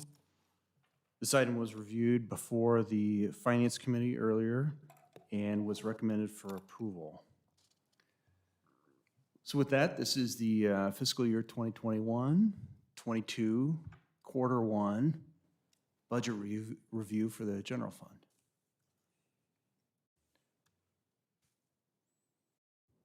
So we dive right into the numbers, and if you look at the first two columns, the first column is of numbers is the original adopted budget. The second column is the estimated actuals. These are all for fiscal year 21, 22. And the third column is the difference between the two. So we'll concentrate on that on this schedule. As revenues go, you can see the estimated actuals in that second column of numbers is larger than the adopted budget. So that's the favorable amount of $207,000. Generally, that's comprised of $103,000 of additional expected sales tax revenue on top of $105,000 that the City Council approved for Winterfest revenues back in August. If you go to that second line then, the total expenses in the estimated actual column exceed the budget by $899,000. And that's comprised of three items: $218,000 of proposed carryover, amounts that were unable to be spent in the prior fiscal year and are proposed to move forward into this next fiscal year. $509,000 is the second item of additional transfers out to capital projects. And then the third component of that $899,000 amount is mostly due to $144,000 toward the Winterfest expense that, again, was approved in August. There remains about $28,000 of just miscellaneous beyond that. So that results in that $691,000 figure. So I will go on to this slide 11, and you can see, starting with that $691,000 budget variance, what are the details of that? We've got the approved transfer out. This first section is all the transfers.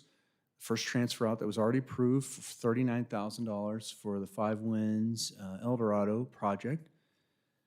In addition, later in this presentation, Fermin will be discussing the proposed transfer out for Flag Hill, $100,000. And then the third item is another proposed transfer Fermin will mention of the $370,000 for the Five Winds. That subtotal is $509,000. So of the $691,000, $509,000 are proposed or approved, transferred out already. And then, as I discussed, that $217,000 for the proposed carryover.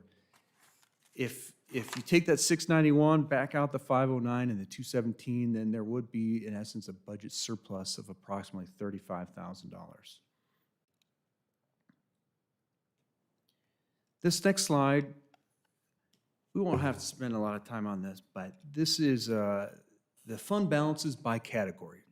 So I'll start at the very bottom. The first is in gray. This is restricted. These are legal restrictions. Generally, those balances are pretty minimal, $250,000 or less historically. The next line up is kind of that medium blue. This is the assigned fund balance. This is what the council has assigned to the city manager to manage those fund balances.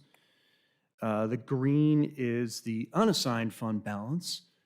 That's kind of what's left. It's equity or finance resources or free and clear. It's maybe a good way to say that. The yellow represents the committed. This is a fund balance that contains emergency contingency. It's kind of like the rainy day, economic stabilization, OPEB, fire protection. Above that is the orange, non-spendable.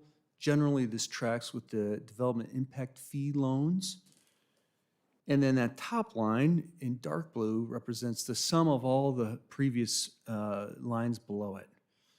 So you can see the economic health of the city has improved from just a little under 40 million back in 2017 to approximately 50 million projected in 2022. So that's a very good indicator. You can also see the unassigned fund balance in green has risen projected in 2022 with a corresponding decrease in the orange line. And that orange line is the non-spendable because of the DIF loan repayments Measure I was a very important component of that, the reimbursement to the city for fiscal '21. So that's kind of a summary of the historic and projected fund balances. That kind of is the first recommendation. Now we'll move to the second item on the recommended action. This is related to Munis. City manager administratively approved the project manager for parts of phase 1 already under his authority. It's now rising this project manager to the level of requiring city council approval. That's Go Live is the firm. Go Live has been used in the past successfully. It did a good job for the implementation of the City View. You might recall that approximately 12, 13 years ago. And the proposed amount is $201,000 over approximately the next 3 fiscal years. In that last bullet point, the capital asset module was not an item that was originally procured. The ACFR statement builder, the ACFR, you might ask what that is. That's the Annual Comprehensive Financial Report. Used to be called the CAFR. They just kind of moved the initials around a little bit. And these two, I think, are critical components for the finance department to stop utilizing manual spreadsheets that don't tie to and integrate into the system. These two modules, both for capital assets and for the ACFR financial statement, will probably use that ACFR for also the budget reporting. The cost of procuring those over the 3-year contract is approximately $43,000. And with that, that leads us to the third agenda item, and I'll hand it over to Fermin. Thank you, Drew. Good evening, Mayor and council members. As you're aware, the adopted capital improvement program does include many projects that are funded by multiple funding sources. And those funding sources include resources from the general fund, various grants, and also partnerships.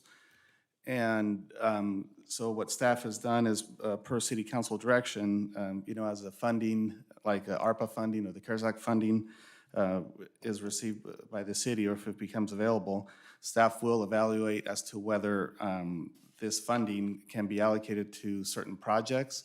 And then in certain cases, that may free up funding from those projects to be reallocated for other projects. And specifically for those projects where the phases can be completed sooner, whether it's the design phase, environmental review phase, or construction phase.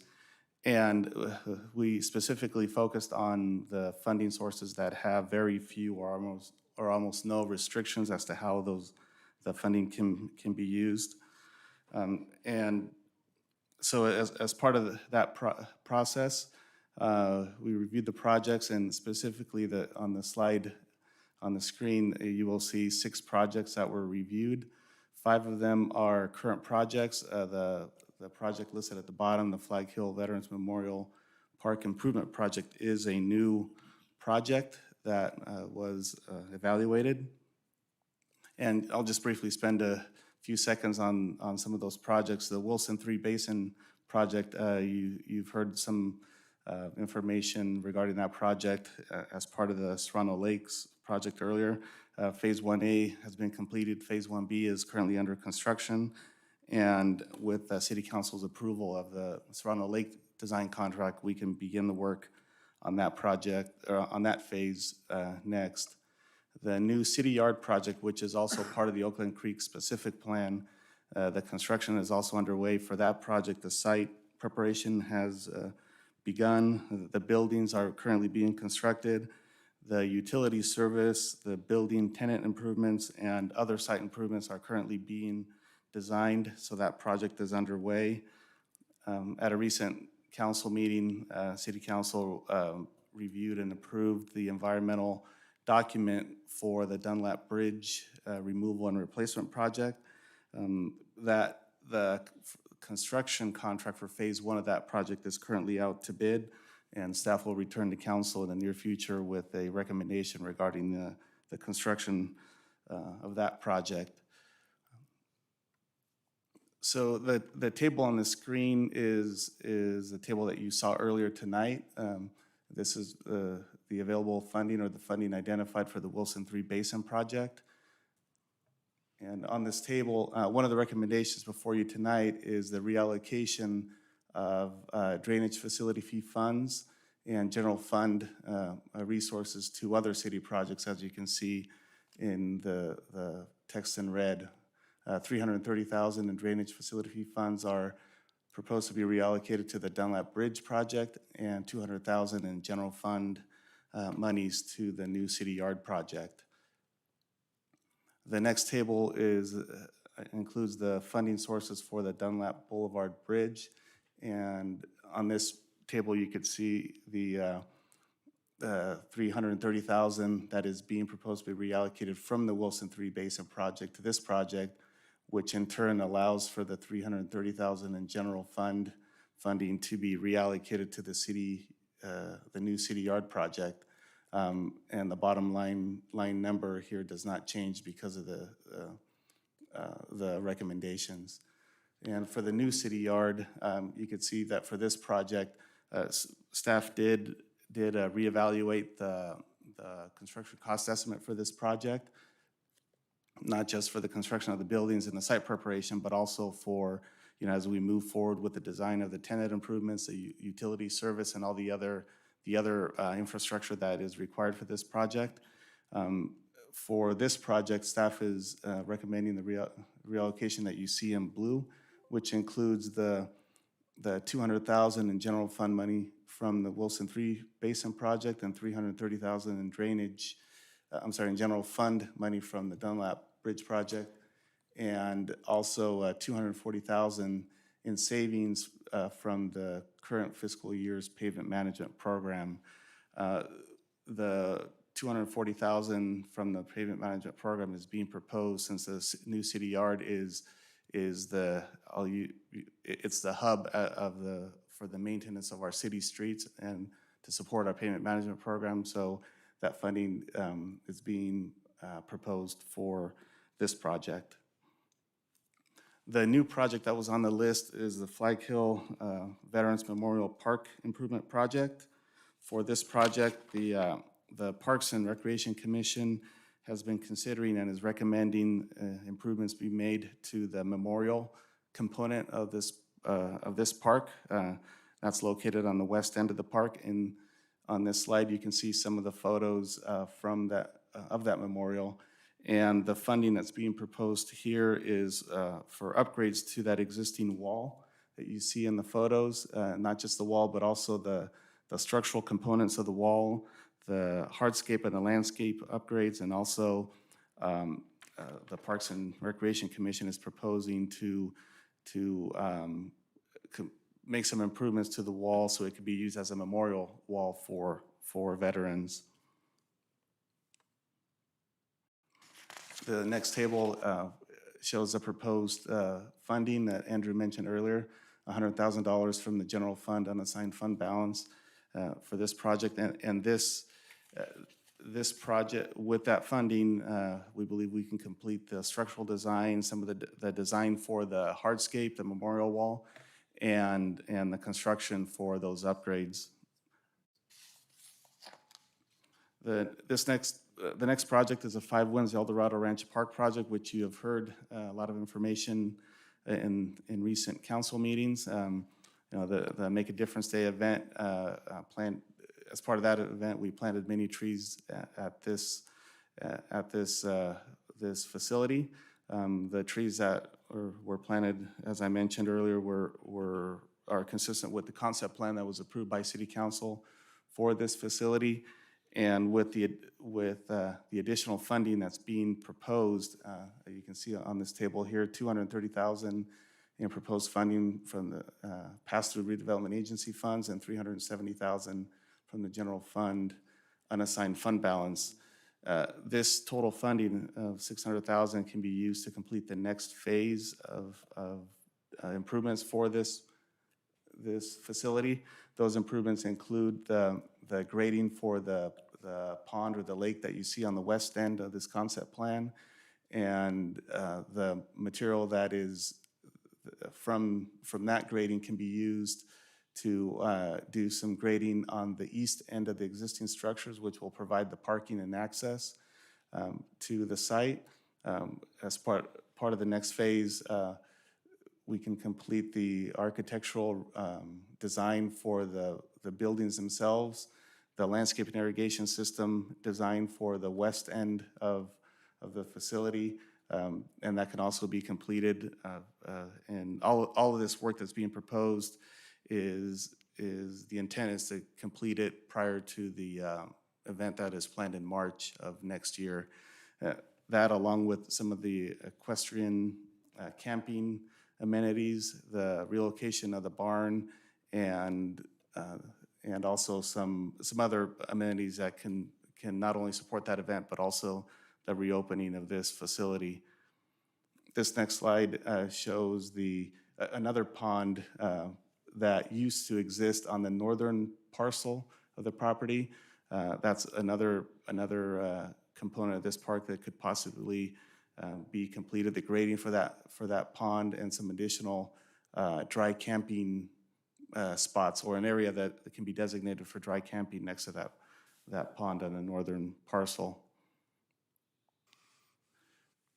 The 13th Street Sports Complex parking lots, as you can see on this exhibit, those are located on the south end of the sports complex, and also the parking lot across the street, which serves as a parking for the baseball field that's used by Yucaipa High School.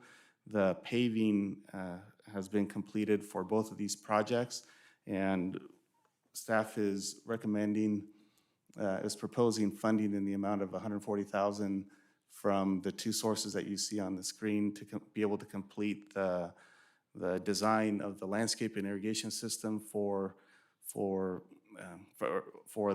two parking lot areas, and also the design for the lighting system. And with this funding, we could also complete the installation of the irrigation and the landscaping with the parking lot lighting to be completed as a future phase. And with that, I'll turn it back to Andrew.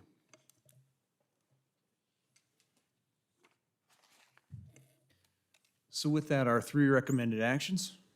First is to review this report for the budget update for Q1, amend the fiscal year 21-22 annual budget. Number two, as it relates to the Munis system with Tire Technologies, you can see both of those adjustments. The first bullet is for the $201,000 related to the project management. Second bullet is the $43,000 related to the capital assets module, the Act for Statement Builder. And then three, everything that Fermin mentioned that goes through this page and the following. All right.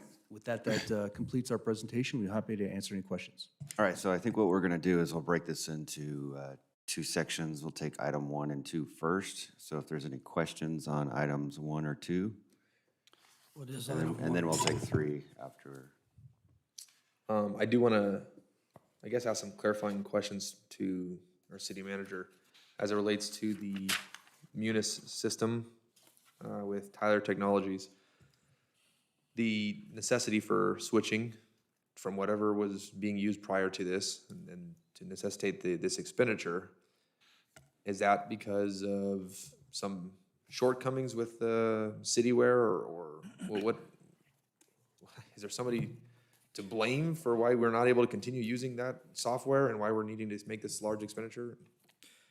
So if I may, and then I'd like to add one recommendation here as well, but let me answer the question first, if I may, Councilmember Beaver. First of all, I think City View has done an adequate job for us over the years. We've been using them now for, as Andrew mentioned, something like 13 years, 14 years. We are one of the few cities that, at least in Southern California, that still is using City View. They haven't necessarily kept up with the trends, the technological advances, if you will. And so, and they haven't necessarily kept up quite as well as perhaps they could have in upgrades and support and all that, although I will say they've done a little better since we started down this path of looking at other options. But probably the most important reason to migrate away from City View, I would say, is the fact that our financial systems don't integrate with City View. They don't have that that element in their software. They have something much less sophisticated, much less functional, I guess, than the Tyler Munis integrated system. And so I think that's been our biggest challenge over the years in terms of keeping the financial systems on Eden and a bunch of separate spreadsheets that are done manually. Whereas with Tyler Munis, we believe that the permit software is going to integrate with the financial software. It's going to help with quality control. It's going to help with reducing the staffing necessary to deal with the separate systems. And if that answers your question, I'd like to add one more recommendation this evening. We handed out the list of budget transfers, budget amendments that are authorized for administrative approval. We're also obligated with the new policies to share those with council every so often.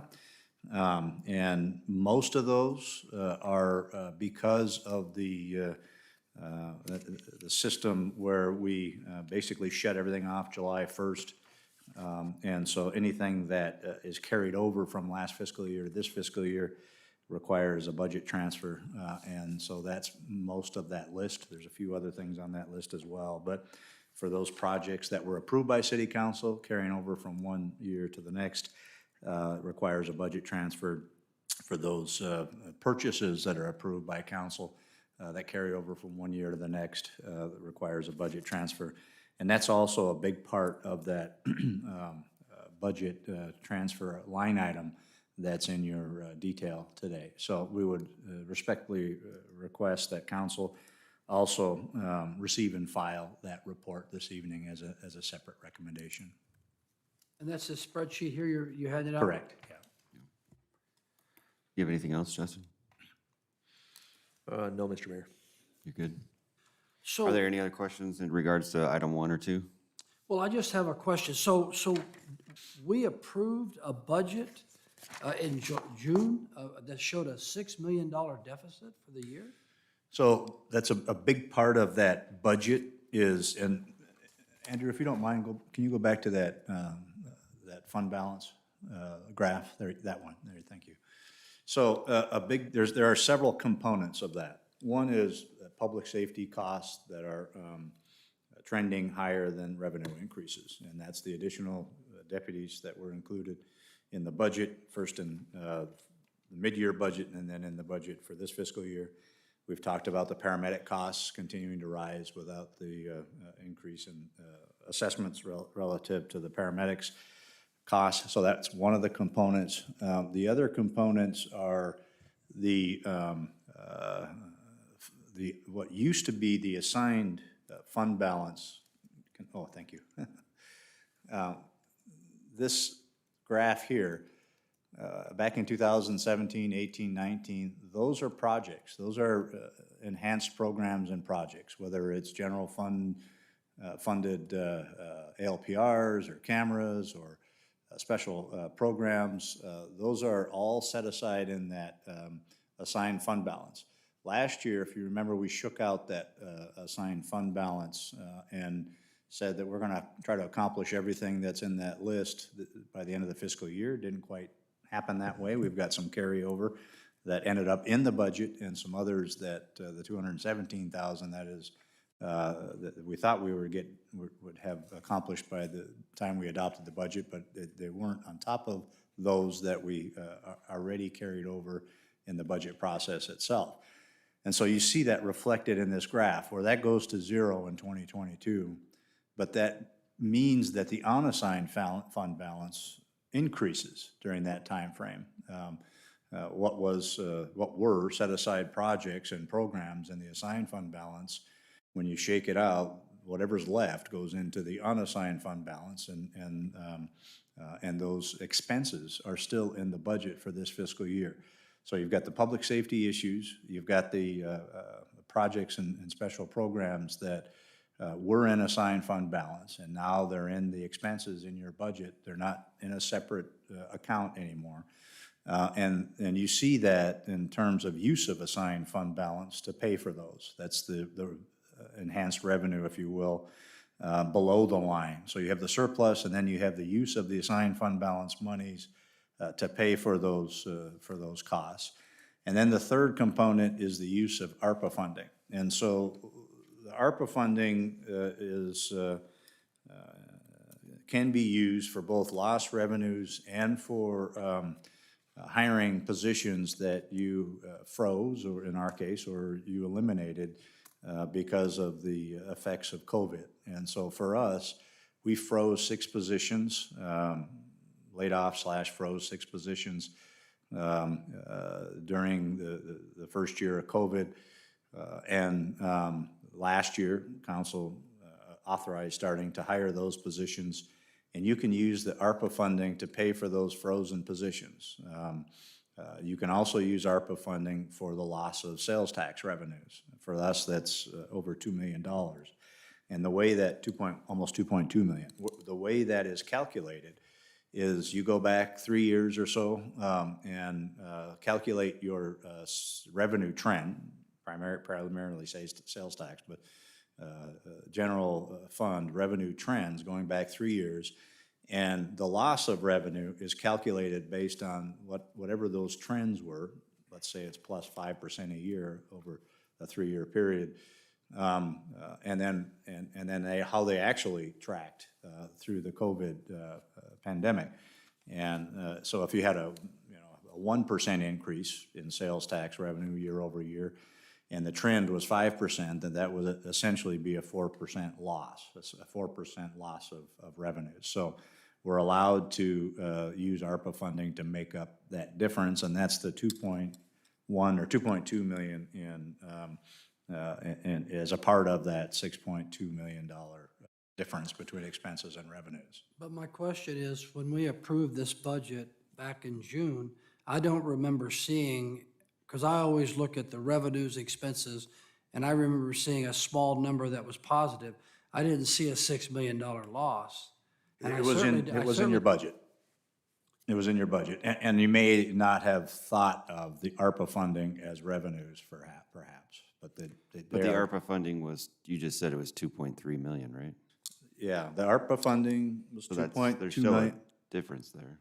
Well, the ARPA funding is 2.2 million plus 700,000 in ARPA funding to cover those costs of the frozen positions.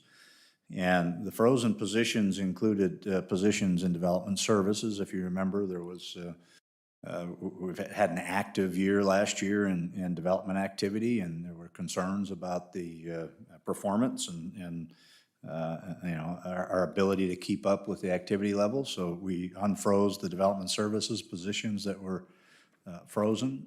Again, the police department is about a $1.8 million increase year over year. Fire service, 0.8 million year over year.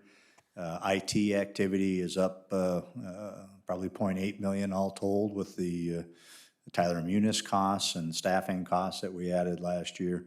Those are the pure general fund increase costs. The 4 million is basically special projects and programs that, again, were budgeted in the assigned fund balance. But as of last year, all of that moved from assigned fund balance to unassigned in terms of the revenues, in terms of the cash that was set aside, but the expenses are in your operating budget. So all of that was in the original general fund budget, but a lot of that is special projects and programs.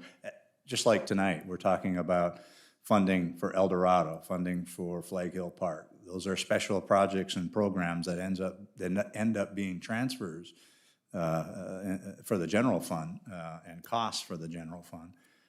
We had a number of those that had been carried for a number of years in our assigned fund balance, and as of last year, as you see, the assigned fund balance went to zero. This year goes to zero. So are we concerned about this? I mean, I'm concerned about this. So the structural deficit, I would characterize as, number one, we've got one more year of ARPA funding. But in terms of public safety, we have talked about this for several years. There is a structural deficit relative to public safety. Public safety over a 2-year period had an increase of 8% 2 years ago and 5% this last year just contractually, plus the additional services, additional deputy at $250,000 with a vehicle at mid-year, another deputy during the budget process this year, and then the fire service going up at a greater rate certainly than the revenue increases because of the paramedic costs. So there is a structural deficit as it relates to public safety. I think that is something that we definitely should be keeping a close eye on over the next couple of years. The question is, will property tax and sales tax increase enough with a lot of projects going on around town to offset those continuing public safety increases? On the general fund side, I think you've seen with the changes in the IT division and the changes in development services I talked about a minute ago, the substantive increases, there's some more that we have to look at relative to park and facility maintenance, park rangers with the El Dorado reopening, camping being allowed at the El Dorado Park. But those are, having offsetting revenues for those costs as well. And the same thing with community services. If we're going to open up El Dorado Park and maybe next year it's Dunlap Park, we will come to you with the need for resources relative to those types of things. But other than that, we've kind of met the needs, I think, of the development community with development services changes. We've met the needs of our IT group with the implementation of Tyler Munis and the staffing there that is so important relative to cybersecurity and the other issues. I think we've mitigated those things. So I think we'll catch up with the public safety structural deficit, but that's the structural deficit, I think, is public safety. All right, so any other questions? Justin, you have anything? David, you have anything? So we're talking about items 1 and 2. So are there any, if there's no further discussion, is there a motion? I'll move approval on items 1 and 2. I'll second. All right, so we have a motion and a second for items 1 and 2. Any further discussion? All in favor? Aye. Anyone opposed? All right, so that takes us to item number 3, and these are our capital improvement projects. Are there any questions in regards to these? I'll move to approve item 3. I have a quick question. On the El Dorado Park, I think the El Dorado Park is a great park. I think it's really nice, but we're allocating $230,000 plus $370,000, which is $600,000 towards that park. And I believe maybe a month ago, we approved another $250,000 for something else, which brings us to $800,000 for the El Dorado Park. And I'm beginning to be a little concerned about what we're spending up there. Was that 250 for the kick the dust up? Yes. I was referring to? It's just a concern. I think it's got project creep where it just keeps creeping up and up and up, and I think we need to be careful. And then I noticed on the city yard, we have budgeted $1.9 million for the improvement of the city yard. Is that true? What are we going to be doing there? That's the request for this evening. If I may address both questions. So the original estimate for the El Dorado Park is $8 million plus.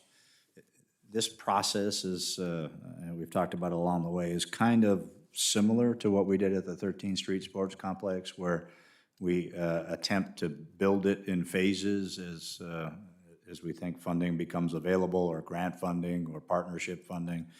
And so, as you said, this is a total of probably close to $1 million between what was originally allocated in preparation for Make a Difference Day and the event, and then this phase.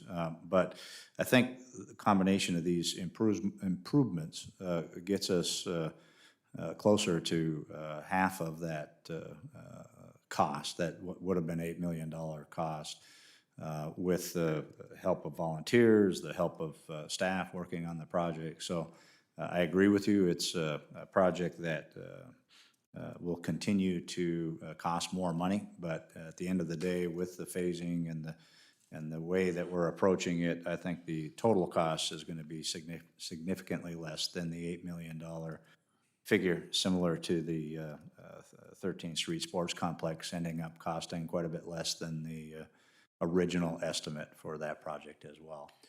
But, yeah. Oh, I'm sorry.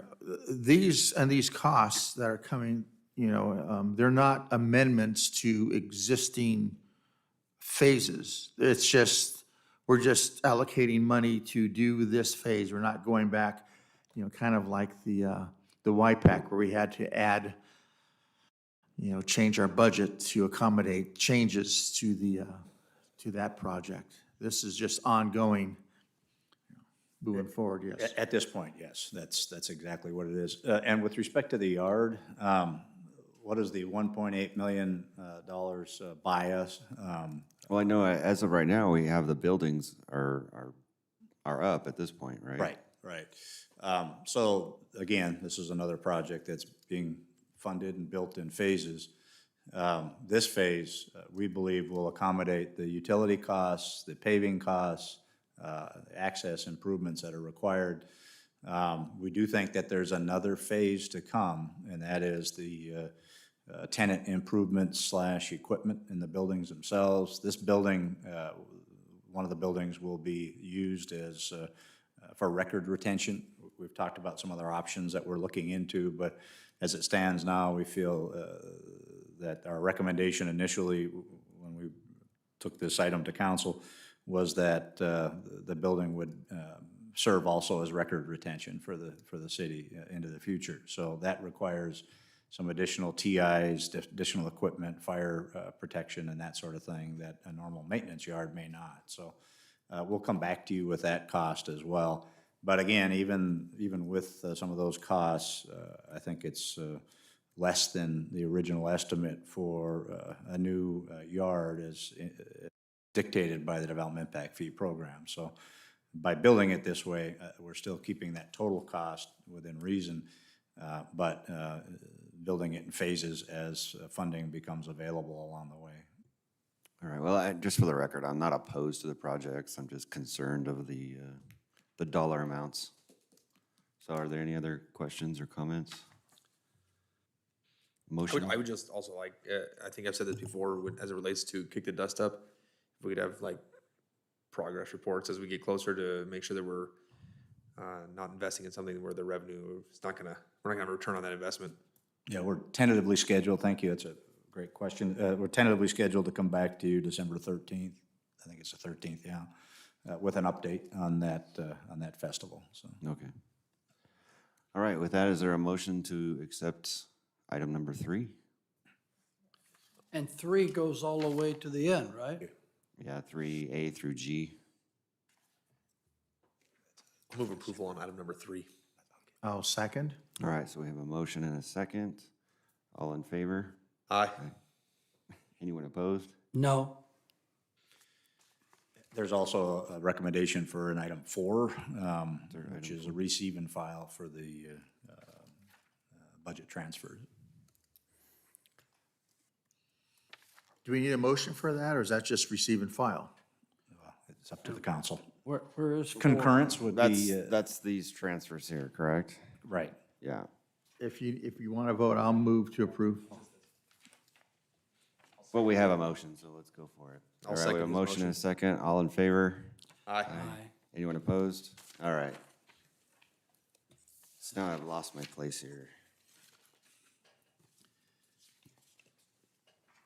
All right, so that takes us to announcements. Are there any announcements? Anything? No closed session, Ray? All right, so with that, I will close the city council meeting.